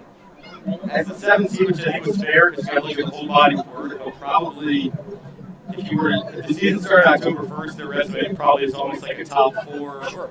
I mean, you're right. I looked at St. Chris and you guys, and the argument could be made you're interchangeable. And they had some more early season wins, but I'm telling you, there's teams in the state that show up thinking they can't beat St. Chris. I see it all the time with how some of the teams play us in different sports. But, you step on the field against Academy Field Hockey and assume you're down 2-0 to start the game. Yeah, that's what actually, when these guys played St. Chris first, we were up 2-0. And then went behind 3-2, and it came back and ended the 3-3 time. Here's the corner kick. We've highlighted these, and you see why. Because JC Morris is able to get up, and now we have a tie game. And I did notice the young man did go off. Nimitovich went off. I think was bleeding. The counter time when he came in, but yeah, I have to say that was JT Morris, the senior center back. He's the one I said he's not a club soccer player. He's just a good athlete. And all season, these guys have been dangerous for corners. Flood puts them in, and either Davis Geis or JC Morris have frequently finished them. So that's a big goal. Just game on. Right off the bat, didn't have to wait for it. So all square with 35 left. Nice comeback. 2 in the last 10 minutes for Trinity, and we're all even. Yeah. So in that one, Angley came off the line and just got to beat him. And obviously the marking was not ideal, and that's another opportunity for Angley to spring into action and make a good save there with a nice shot. But I think they're going to say that his momentum carried him out, and it's going to be another corner from the same spot where the Titans just scored. And here comes Morris and Geis again. Now let's see. I'll tell you, I got it. If I'm picking who's marking 9 at this point after scoring one, you can see we are not a tall team. Yeah. That said, sometimes height can be overrated, experience, and so looks like we're going to put Doran on him this time. Oh no, we're not. We're going to put Usonis on him this time. I like the body language from the Titan bench. You see them; they're up, they're excited. Definitely, they got the momentum right now. And it's right there again. Morris got a head on it again. And he had, and according to him, he didn't have much jersey to go do that with. Well, I think that's going to be yeah. So 10 jumped in front of the goalie there. Did. I mean, that's probably got to be a card. Otherwise, you really just play. I mean, you risk him just throwing it off your face. Well, yeah, but like by pulling it back, I mean, Cape Henry had an opportunity to counter that foul actually helps Trinity get their shape back. So I feel like if you're going to stop it, you need to give them a call. So I think that's a bit of a break for the Titans, or you just let that go. I mean, well, I would say that to me is one of those buyer beware type of thing. Right. He's going to take you inside the head with the next one. But if it bounces from the goal, then we're unhappy. So. Have you ever gotten in front of Cooper when he had a ball in his head? I have. Do you? I wouldn't do it a second time. Our athletic endeavors have slowed down a little bit. I like to tell you, I used to take him out on the court and show him a few things, and now I say my back hurts a lot. Yeah. Once I lost size and height, and I used to take you out on the court. Yes, you did. So the ball can pass. So it sounds like you can take him out on the court now. Those days are done. I don't play basketball anymore. Yes, our one-on-one games have come to a slow. I might play you though. That'd be fine. Oh, that's a good tackle by Connor Simons, and he had timed that really well. Oh, and a nice win back by Campbell. That's a great job by Campbell. I'm telling you, Griffin Wright does not lose out on those. So for him to be dispossessed, I haven't seen that all year. Oh, there we go. Yeah. Now they're going to call, right? So that's a delayed kind of advantage call, yeah, but I that's agree. Consistent. I mean, that's similar to what he did in the first half, where he let it play out. I feel like he did a nice job of getting the arm up to show that my jersey's being pulled off. Yeah. So was 2-0 Cape. We scored 2 in the first 25 or 2 in the first 30, and then 2 in the last 10 for the Titans. Yeah, and halftime. there we go. What both teams expected, at least. I can't speak to the Trinity mindset coming in, but I know the Cape guys did not think this was going to be, oh boy, I don't know how that just got over as many young men as it got over. No, and these guys from Trinity practiced yesterday, rare Sunday practice, and I happened to be out there for part of it, and I know there was a lot of film study, and there's definitely a tremendous amount of respect for how good Cape Henry is. Nice play. Yeah, I mean, this is where, if you're a Titan, I mean, you got to, in this sport, there are phases of the game where each team has momentum. Right now, Trinity has momentum, but I would be worried if they don't take advantage because it will flip again. Right. So while you're on the ascendancy, you got to get that goal. First 10. Might get a little rowdy here now. Looks like some of the local students. That's good. Love to see it. Yeah, we'll see. I thought you guys had dominated that first 10, had nothing to show for it, and then looked up and went down one. Here we go. Great chance. Yeah, ball's still loose, but well handled there. Great foot by Morris right there. Morris has a subtle play. Doesn't necessarily win possession, but good play on there. I thought it was a handball. He's got a guy. Vicky's got it on the left side. He's going to throw it far post. Nobody home. Delaney. Nice move. That is a nice move by the freshman. Let's throw that one back into the 6 there instead of trying to finish. Yeah, tough angle for sure, but I think that initial ball out to the left just got a little bit too far in front of your left wing there. Kubicki, I mean, if he hit him in stride, I think he would have had a real opportunity, but that took him off his course. Great crowd out here today. I don't know if Once they got out of school, we maybe all went to Chick-fil-A and then came back. Yeah, I don't know if people watching at home are probably from where the camera's positioned probably can't see, but it's a big turnout here. That's not going to make it. It is going to make it. Uh-oh, 21-0.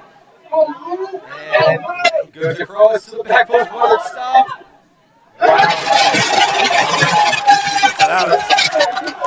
That was good soccer right there. I thought for a second we dodged the ball, but it fell right to his foot.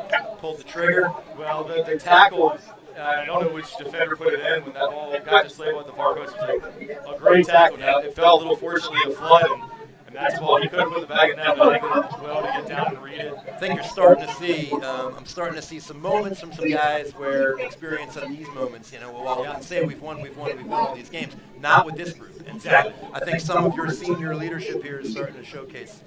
Good stop by Kubicki there, beats the man line. Move by Kubicki, although it helps, I guess, when you're able to go out of bounds. Yeah, across. Yeah. If I bring it behind the goal, just watch out. Well, it's a great point that you made, Greg, because we had the same, talking about the exact same thing in the field hockey championship game the other day where Trinity had won every LS field hockey since 2013. And yet, since there wasn't one last year, and they really only had 2 players who had actually seen the field in a championship game. So you can say like, oh, they win it every year, but those girls happen. And then they start 6 sophomores who hadn't even really played before. That's it. And these are moments. They're kids. So, yeah, for sure.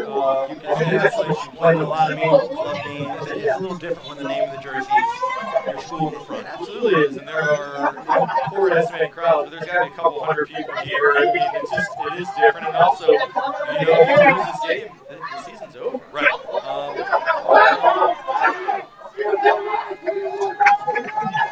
Right in front of the students there, they weren't sure they let you know it was out. I'm sure if it wasn't out, they'd have let you know it was out.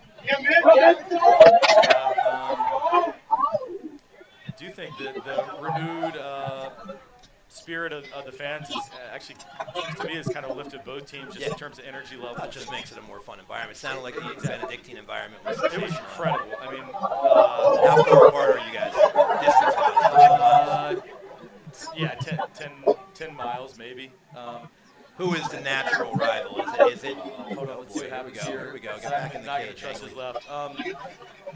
Richmond rivalries are an interesting thing. Like we could probably do a whole podcast on it, but for us, it's a little bit depends on sport. But because we're in the same conference with St. Chris and Collegiate, so those are huge. But then their biggest rivals are each other. Yeah. And the Benedictine, certainly for basketball, is our biggest rival. Historically, they haven't been as good at soccer, so it isn't quite as big as, like I said, it is a corner. Good win for a corner there by Kubicki. I put it this way: the 4 kind of bigger Richmond private schools, and there's some other smaller ones like Stewart and Veritas, Richmond Christian, but I would say we're kind of the Wake Forest. Okay, I was going to guess that. NC State and St. Chris and Collegiate are kind of Duke and Carolina. Not necessarily in terms of success, but just how sort they see of. Yeah. Well, so this is what we've done all year, a little 2-man game between Campbell and USONUS, and we'll see what we got here now. Yeah, it's a free header. Different goal? Same Same keeper. Same kid. All right. I thought I saw the jersey. Yeah, no, same keeper, but Trinity's gone back and forth with two keepers this year, neither of whom have played varsity before. Mitchell Klugerman, who's been in today, and then also Joe Turkley, a sophomore who's had a lot of playing time. But I'm not actually sure how they decided, because it seems like some games it's one, some games it's the other. And sometimes they split halves. Okay. So I'm not sure what goes on. I know we have a keeper coach who's new this year. I think he just makes the decision. Aaron's there. Was, a little cleaner. We usually are a little cleaner there in this last one. Here we go. Yeah. It's a nice little ball trying to get Doran into the box. Play it out.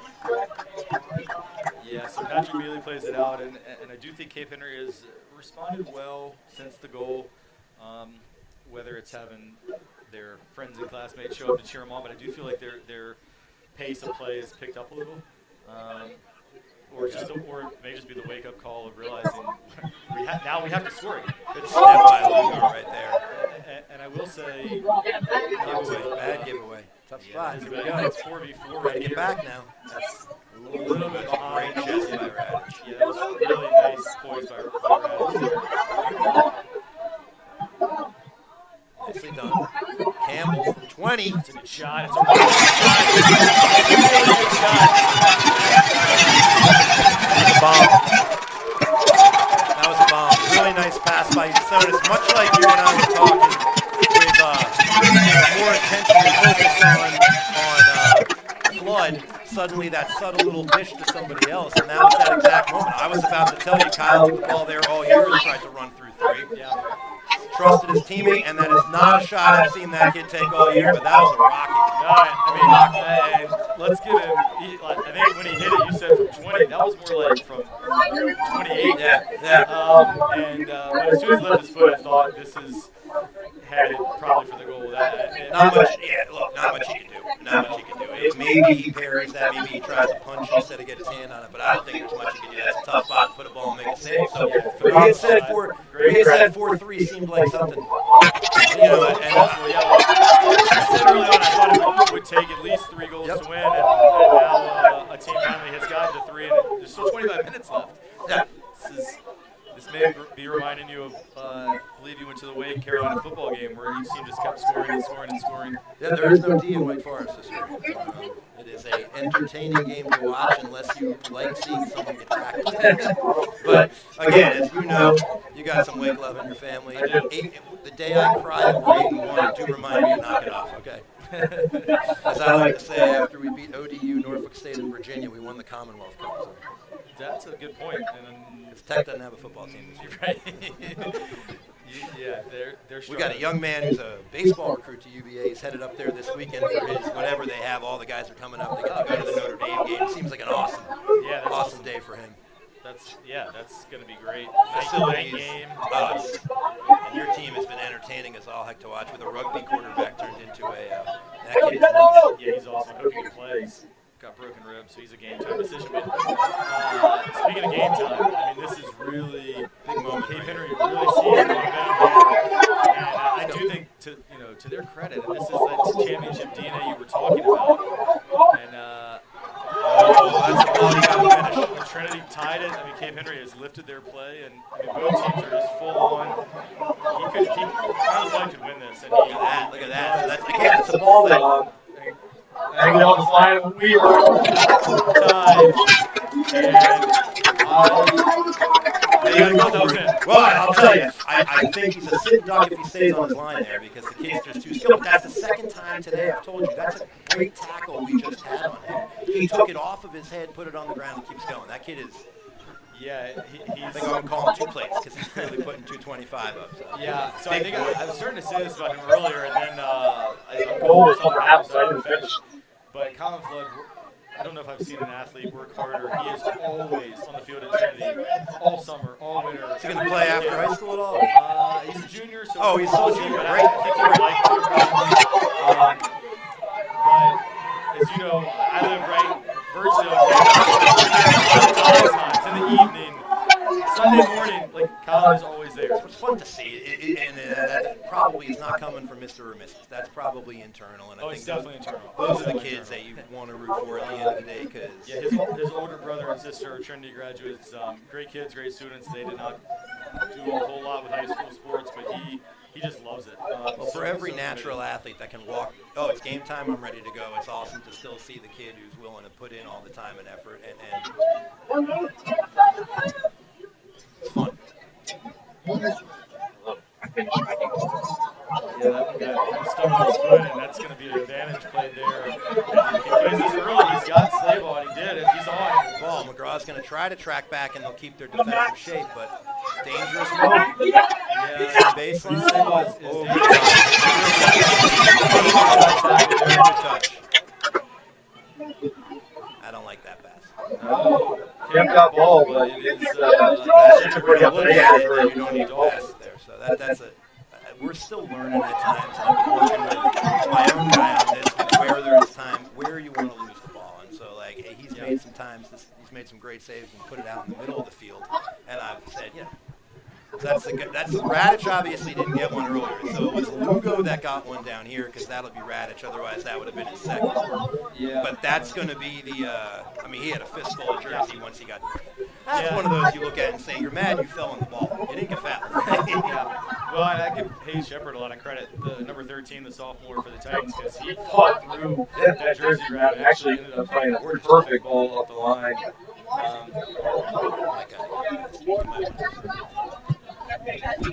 Might want to ask her.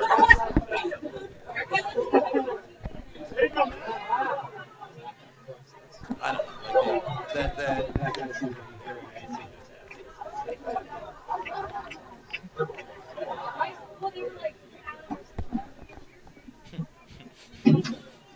All right, so that Didn't see what happened, but I saw your guy help our guy Oh, up. it's a nice looking ball in Oh. to the back post. But well defended there. Liam Smith coming out with it.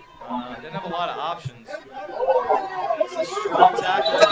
And Radich just putting himself in a situation where we may be playing down a man here. yeah, I mean, that's sort of what I was talking about with Kemp earlier, but like he went very full throated for that tackle, which I would actually say ours right there was a lot harder than his. Yeah, but again, it's tough when you play the game that way. I think Yasonis plays the game that way. He got one early in the first NA game, and he pretty much just stopped playing defense. And I get it, but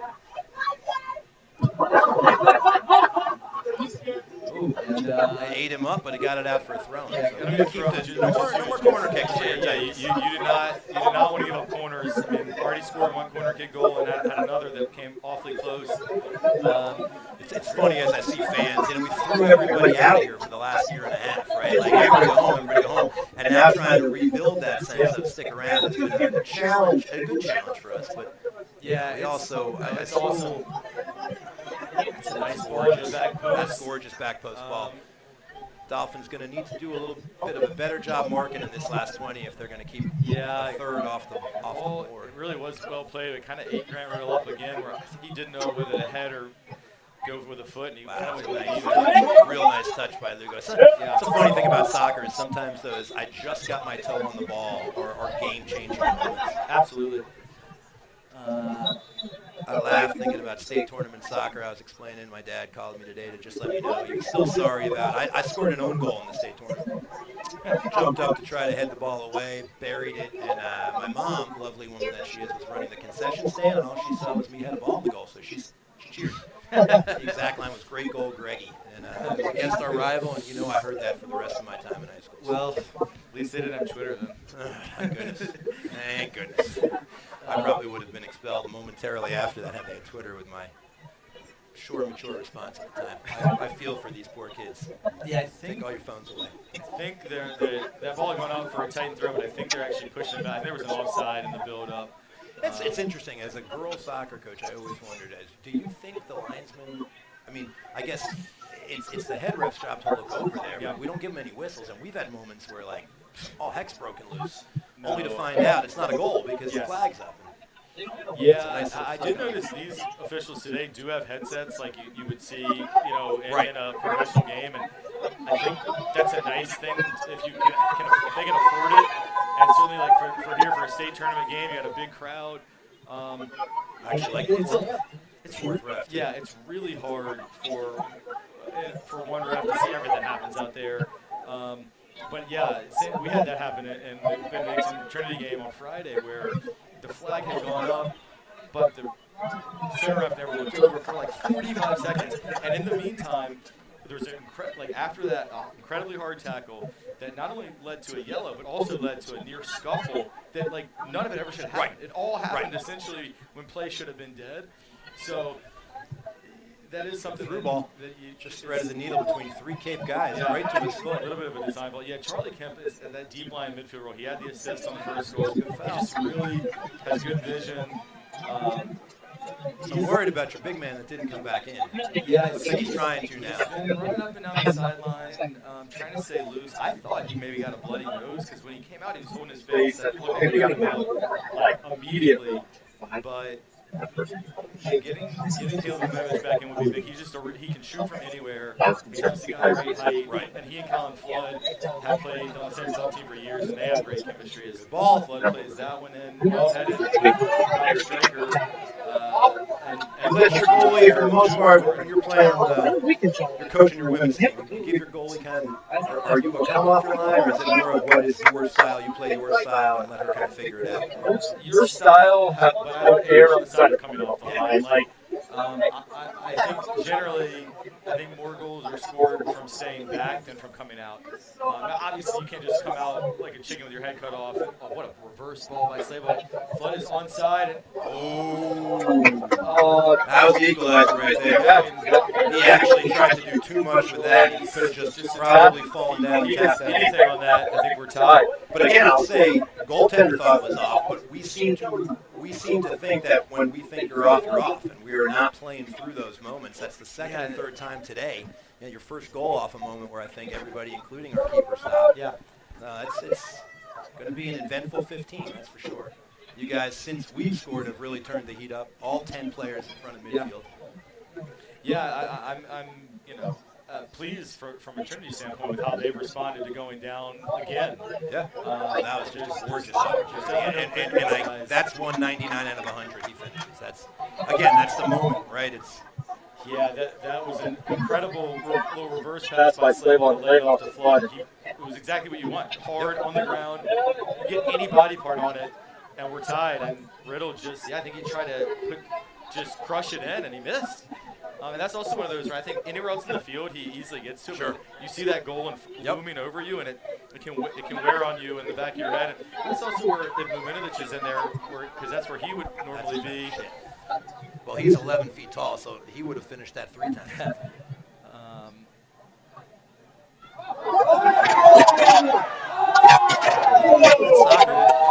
Good hard tackle by Davis Geis, and he goes out for a tight throw. I mean, it was a very physical play, but it's been consistent. He hasn't called that. Yeah, I think we've been leaning on 7 and 10 a little bit, and you guys knew you're a physical team. To me, that's soccer. Yeah, the ball did travel out. Whole ball? Any part of the whole ball? Whole ball has to cross the whole line. When it's up in the air like that, it can be a little tough. But I thought it was out. We had a good angle on it. It's right in front of us, pretty much. And the young lady ref on it was right on it. She had a good view of it as well. The only times I ever I love our fans on the sideline here. I do occasionally feel for the poor lineswoman who has to deal with it. Yeah, this AR on the near side here doesn't look much older than the kids who are. No, that's what we've had a few times this year. We've had a couple games where it's literally been. I think the average kid might be older than you. Yeah, and that's a tough call to make. Again, that's a tough call. Yeah. We had a tough loss to the rival on a ball where everybody on our side would say that did not go in the goal.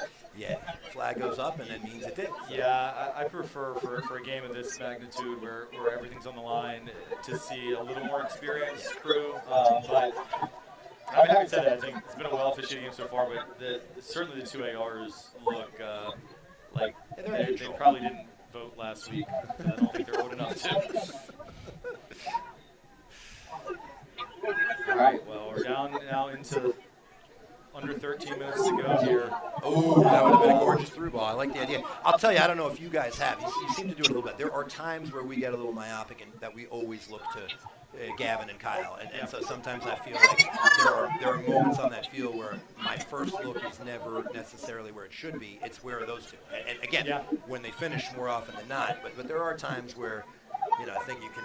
Well, that's one thing you have to love about the third goal, because neither one of them had any hand in it. And just when I said from a standpoint, like, if Cape Henry is able to hang on to this lead with 12 minutes to go and advance to the Final Four in Richmond, they're going to have to. It's not 10 guys are going to have to. Yeah, they're not going to be able to beat the level of competition they're going to see with just two threats on goal. It's funny. The kid coming in here is Avilias and Hughes coming on for Kabicki and Cam. Cole's a freshman. He scored our only goal in a 1-0 game against NA, and it was hysterical. They almost parted. Like, he got the ball, and everyone was too worried about where the other guys they had heard about were, and he drilled it in the back of the net. And even the goalie was sort of a little bit like, that's an errant throw. A little bit like, had that happen. So. Fans like that one as well. And he looks for his partner in crime. I thought that may have. Definitely. That didn't. You don't think it did. That did. So now everybody's getting into shooting from 30. Radich probably should have thrown that one out to Dom, but I think you're number 7. You know what I like there is that's a great tackle by Kyle. Traditionally, what I've seen this year in soccer is that tackle is met with a foul. Yeah, right? And he's too smart a player to put the ball down in that spot and give that to us as a free kick. So live to see another day. It's another. Two of them are fun to watch together. I think just like I'll have fun watching them another year. Maybe not right now for the next 10, but so 3-2, about 11 left, plus whatever time we're going to add. Haven't had a lot of stoppage. A couple goals. Other than the goals. Thankfully, no injuries. Even as hard as he seems to play, or at least no injuries that require attention and a stoppage. Caleb Maminovich did go out with what looked, I thought, to be he took one to the face. Well, it's nuts. He went out. I'm like, great time to go out right before a corner, your biggest hitter. But as you said, it's fun. It's fun when we said keep an eye on these things and it works. That's why the ACC network should probably hire us later this afternoon. I think so. I'm up for that. I enjoy their commercials as well. Really high quality products that I ordered from the ACC network advertisers. Getting there. I enjoyed watching yesterday some of the men's soccer tournament. For some reason, I was having trouble getting it, and I know we took a tough one to Duke. Yeah, we haven't had it, but the ACC in soccer again is just fun to watch. Both men's and women's, the talent level's off the charts. Yeah, I took our girls team up to see a UVA game about 3 weeks ago. It was against Louisville, and the level of play was just phenomenal. It was so much fun. We actually have 2 young women in our senior class committed to playing beyond high school. That's nicely done. We got 2 guys in full sprint here. And, of course, one of them is both sophomores. And now,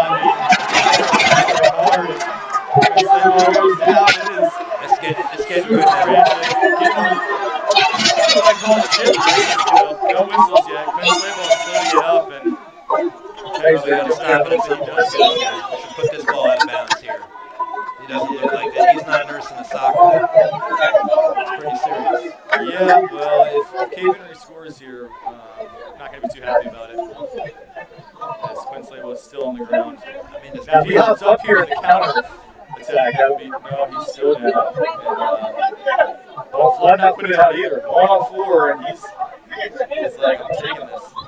And, so now, obviously, I would have appreciated seeing us play it out. But again, when you're seeing your guy gets it, you sort of like, you want to get up. Right, no, sure, for sure. Then we'll stop here. Yeah, at that point, our trainer's coming out. I'd like to see us just stop the clock instead of, definitely make a note of 8 about 8:45 when it went out. So we will. God, I feel like I jinxed it now. How I said no one had got injured and then Saturday. Hopefully, hoping great. Yeah, he's definitely holding his knee. It was limping a little bit. I mean, that's a senior right here. That if he can go back in, he will. Yeah. He's the leading goal scorer for the Titans.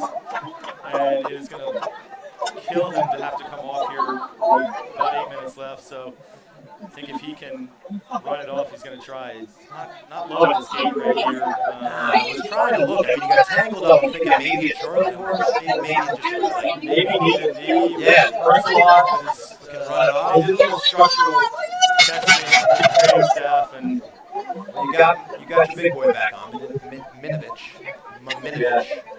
It's a tough one. We got to get that one. We're blessed with very easy names on this Cape roster. That's how we select teams.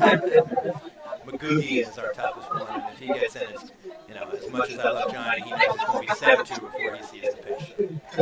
It's probably, I said it's a solid at least 2. about 2 minutes Throw back on there. he'll throw on. Getting into that part of the game now where I got some butterflies with the young man on that field, so I'm sure they're getting a little nervous. Yeah, and a nice throw in, and immediately plays one in. It's one of these moments, yes, that's what we've worked on, is you were not in a rush. Yeah, very much.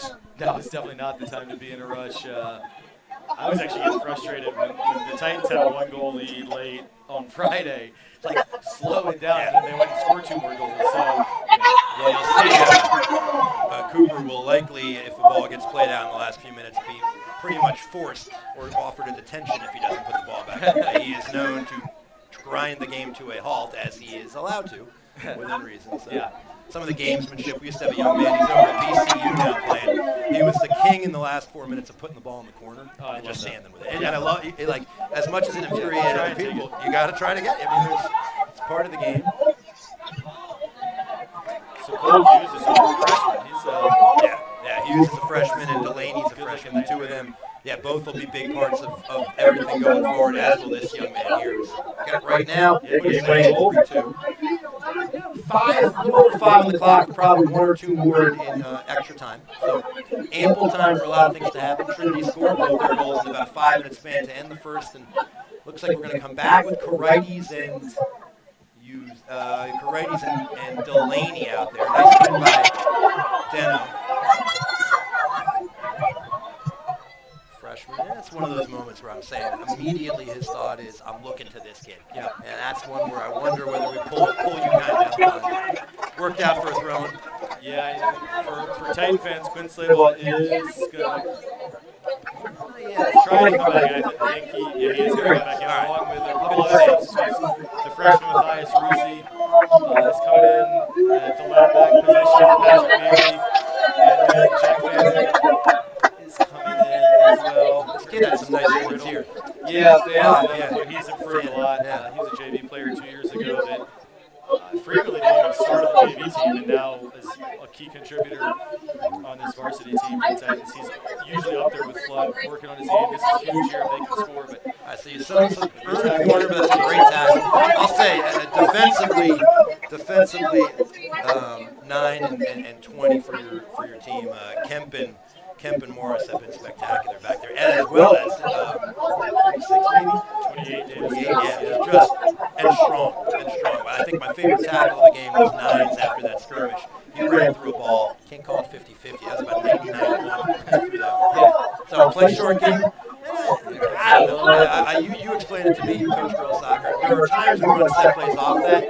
That's one of those moments where I'm just not sure what the advantage we're gaining. I would have kept it in the corner a little bit. Right. Forced the defender to come out. Here we go. Let's get back. Ball at Flood's feet. This is where he loves it. But Nice shot. really well played. Great step. Another great step by 18. Getting down there now where every little play. Got to know both. I'm sure Trinity coaching staff well aware they probably got an extra 2. Yeah. That's a good tackle by Fannin. But still, final 5.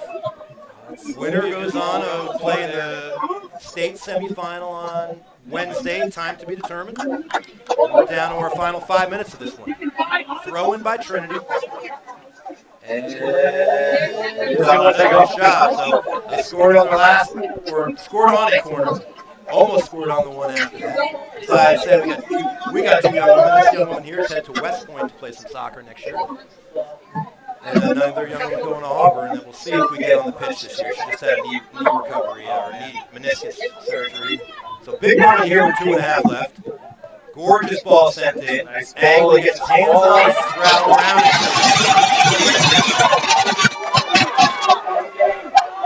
So that ball's sent back in by Trinity. Final 2 of regulation plus some of injury time. But every time that ball goes near the goal, there's some oohs and ahs, as there should be.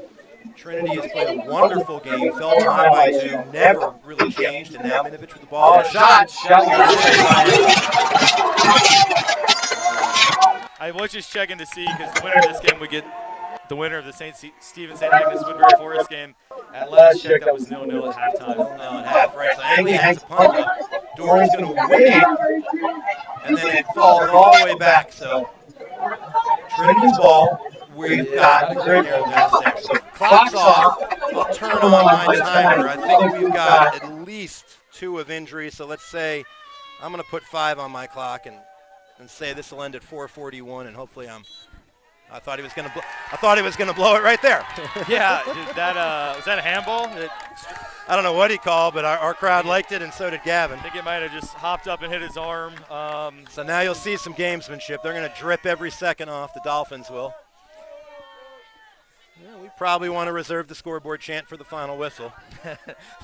Started this at 3 to avoid darkness, and if we had to go golden goal and shootout, and we're getting right to those moments here. So yeah, I mean, if somehow the Titans were able to send it to overtime, daylight is definitely going to be a factor now with the time change of a couple of days ago. There we go. But this is another way to trying to clear. All right, so that ball's thrown out. Let's see if Deno can get to it, and he does. But 20 has been everywhere today. Charlie Kemp, he's had a really good game. That's a really good gorgeous ball wide to 10. Sleigh ball, yeah. Lugo's going to try to track him one-on-one. Numbers forward.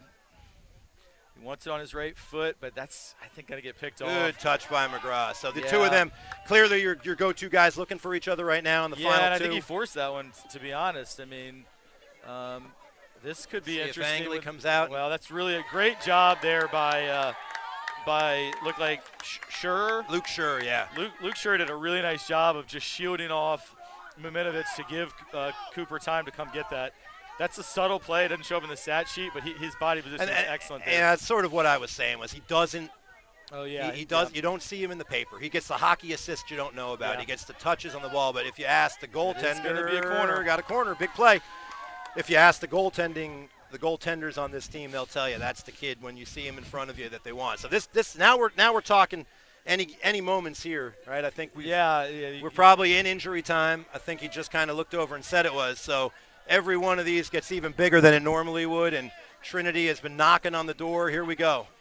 Ball's thrown in, low line drive, bounces around, falls to 20. He's going to hammer one in, and it goes wide. You got to do better than that if you're Charlie Kemp. He's had an incredible game, but I mean, you can't just play a ball that just goes. I mean, was that a shot? Was it a pass? He got caught in between, and now you're going to see. Well, the thing is, but now it's a good 30 seconds that you're able to run off. Right, so, and fairly. Yeah, I mean, of course, absolutely. Yeah, it's so. Dolphins here just going to try to bleed this out, hang on, and advance. Right, it's the playoffs, and love to see Gavin and Cam get back here. Need all hands on deck. Sure does a nice job of. I mean, anytime the ball is at Colin Flood's feet, if you're a Cape Henry fan, you got to have your heart in your throat a little bit. That's a nice ball. Wide open. Kemp getting another bite of the apple with the left foot. Wow. That was a nice shot, and that was headed for the corner. Wow. It's a really good save. By the junior goalie there. Lugo clears. Dolphins waiting for a whistle, hoping for a whistle. So. Yeah, I mean, the Titans are just battling till the end for sure, and that's well won, and a good ball by Connor Simonson. What you said there, that's a ball we did not want to go 50-50 in for. We want to play like little finesse games there, and your guys are going to run right through it. Another shot from distance that goes a little bit wide, and with that, there can't be much time left. So that's a big save by Angley there in the corner, but it's exactly what we said. We had 5 guys around Flood. He dumps it off, wide open from the 20. Yeah.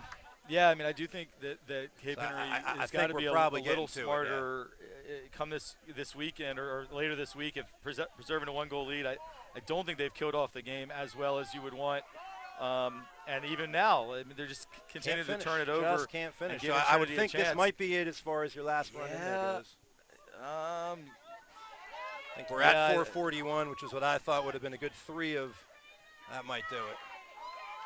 Yeah, still don't see the center ref looking at his watch. This actually could be an exclamation point on it, and it There is. it is. And that is going to do it. As we have Kyle Usonis coming and celebrating with the student section here. And look. So that's a byproduct of just having to go for it. It pushed everybody up, and Kyle definitely finished that one. But what a game! It's a beautiful finish, and I mean the score line is going to be a little harsh on the Titans to lose. Looks like by 2 here, but yeah, that one doesn't matter. Losing 3-2 or 4-2 is no different. Nope, it's soccer. That's a goal as a product of just going for it, and hopefully that was on frame from midfield. Hopefully this ends with a good handshake, because there's got to be a pretty good amount of respect between what these two just did today. This was a heck of a game. No, for sure. And I was just going to say, as Kyle Usonis came over to celebrate with the students here, I mean, that's just what's so awesome about being back. I mean, is the fact that we have these crowds. We have hundreds of people out here on a beautiful autumn day watching awesome. 2 teams play their hearts out. I mean, this is what we missed for so long. No, and I'd say as an educator, forget it's just the guy rooting for your team, I'm rooting for my team. As an educator, the smile that you those smiles. Actually, a real chance here, and save again. Angley got on it again. That one got him in the face. And there we go. That is the final whistle. I think it's those moments, those smiles back and forth to come over and see your fans. But that was a blast. Hats off to the Trinity Episcopal Titans. That was a well-played game. Yeah, we'll have a little fun with you at the end here, but 2 real good soccer teams. I think, as you said, I'm hard-pressed to see this is not one of the top 4. This is as well as anybody's played us. Honestly, offensively, it's the best anybody's played us all year, including Richmond Collegiate. Yeah, well, let's let me take a minute just for any Titan fans. The season up, by all means. Hold on 1 second. And just get a little recap, and then so he can recap the game. Okay? And then we'll and then hopefully we'll have a chance to also talk in a minute about what Cape Henry needs to do to continue to advance. But for any Trinity fans back in Richmond watching, these guys have had a phenomenal season, and really it didn't start off that great. 4 games in, they had 2 ties and 2 losses. But Coach Phillips, Coach Norville, and the staff, as well as just the senior leaders on this team, did an incredible job of lifting themselves up and competing over and over. And even today was a really, in some ways, almost indicative of the whole season, of getting down to coming back and tying it, having, frankly, a couple great chances to even take the lead. And huge credit to Cape Henry. We talked about their championship DNA. And Coach Brunn and his program, they know how to find a way to win these games. But the Titans have a lot to be excited about. And just speaking personally as someone who's been, part of this program, I mean, going back to my playing days for close to 30 years since I first suited up, this has got to be one of the most enjoyable seasons ever, just coming out of COVID and for Trinity to be able to have so many big wins and also just play in front of great crowds. I mean, all of Titan Nation came out this year. So for the seniors who are going to be pulling off that uniform for the last time, they have a ton to be proud of. Griffin Wright, Connor Simonton, Quinn Slaybaugh, Patrick Mealy, certainly JT Morris, Grant Riddle, and Caleb Momenovich. I mean, those 7 seniors have given so much to this program, and I got a little lump in my throat watching right now as the seniors are just having a moment with the coaches, and again, that's what it's all about. So, lot to be proud of for the Titans, and also a lot of talent in the that'll be coming back next year, and they'll hopefully be motivated by this loss and hope to get back to the same point next year and take it even further. But and having said all that, Cape Henry survives and advances, and in a lot of ways it was survived. But in the huge moments, I mean, some great goals. Really, all 4 goals were tremendous finishes, and that's where the quality, particularly of Usonis and Doran, but then also the game-winning goal is that strike by Graydon Campbell from close to 30 yards out, top corner. That really was the difference. Is they were able to take those chances and have brilliant finishes. And for that, 4 goals on the day in a quarterfinal state game. Yes. I mean, I think if you had woken up this morning and been sharing the bathroom and told someone on the team, hey, we're gonna get 4 goals for you today, you'd have to feel pretty good about your chances. Definitely. That was, like I said, I think it was my favorite game of the year simply because of the manner and style. Your guys got off the bus and played 80 minutes of just exciting, physical, kind of in your face in the right way soccer and battled. I love what I'm seeing here, a chance to celebrate or to stop and recognize some young men. And you know what, this is what I love about high school sports, and I say this in the right way. There's tears in some eyes today, and you'd have seen the same thing over here with this group of young men if it had come, and instead it's their fifth straight trip to a Final Four. Yep. I noticed they'll play Woodbury, who won really? 2-0. Cool. And that's a rematch of a 1-0 game that's here. And I think you got I think we for a while said kind of it starts and ends with St. Christopher's in Richmond soccer, and I think there's we saw it with Collegiate, but this was just a great game, and the last 5 minutes just indicative of the spirit your guys have. Just kept it on, and I think my favorite moment is down 2. You got to put it right on the cage, right? We're just going to say, like, we're not done. They went and took the corner kick, and they played for the full 80 minutes. Nothing to hang your head out. Trinity fans, if you're there, you got a wonderful team, a team with some young talent, and I'm sure, we owe you a visit, so we'll have to come up there next year. And for Cape fans that are watching, you can alum, join me. Yes, I will on the mic. Yeah, and if we come up for baseball, I'll come on up there. But for our Cape alum that are in the Richmond area, if you're at Charlottesville or if you're in VCU, James Madison, need you out there Wednesday. Probably won't have a lot of Cape students that can get off of school and get up there. If we play in the 5:30, I don't know if you can, but start of the winter season, and so we got a lot of kids playing sports. But let's see if we can't get a crew out there on Wednesday to see if we can't get back to the state final. This was a blast. I thought we thought this could go one of two ways. I think we didn't train wreck this. We had a good time. So absolutely. Thanks for everyone at Cape Henry for letting me tag on and kind of give some voice to. I'm sure we have lots of folks watching back in Richmond, so it was super fun having the opportunity to do this, and great credit to Cape Henry for turning out. Unbelievable turnout. For the state committee, you guys made some money today. Yeah, VISAA, give some back. Kickbacks. Yeah. At $5 a pop, there were definitely going to be at least 4-figure gate on this one. So maybe I shouldn't say that, but I don't know. It seemed like a pretty good crowd. Now you got to write the check, Genie. All right. Well, look, we're going to see if what City Stadium wants to let us do. Maybe this might be our last soccer broadcast of the year. If not, if they'll let us up there and we can get some equipment up there, we'll give you a chance to watch on Wednesday. If not, tune back in. Thank you, Linda. Thank you, Wyatt. Thank you, Drew. Awesome soccer season. We'll get Field Aqua stream tomorrow. But that's a wrap for our senior guys. What a way to finish on field number 3. You've had a hell of a 4-year run on this field, and it was a great way to end it. And now we're off to the Final Four. So congrats, Trinity. Congrats, Cape. And that's a wrap from field number 3, as I like to call it, Episcopal field number 3. Thank you, guys. Thanks.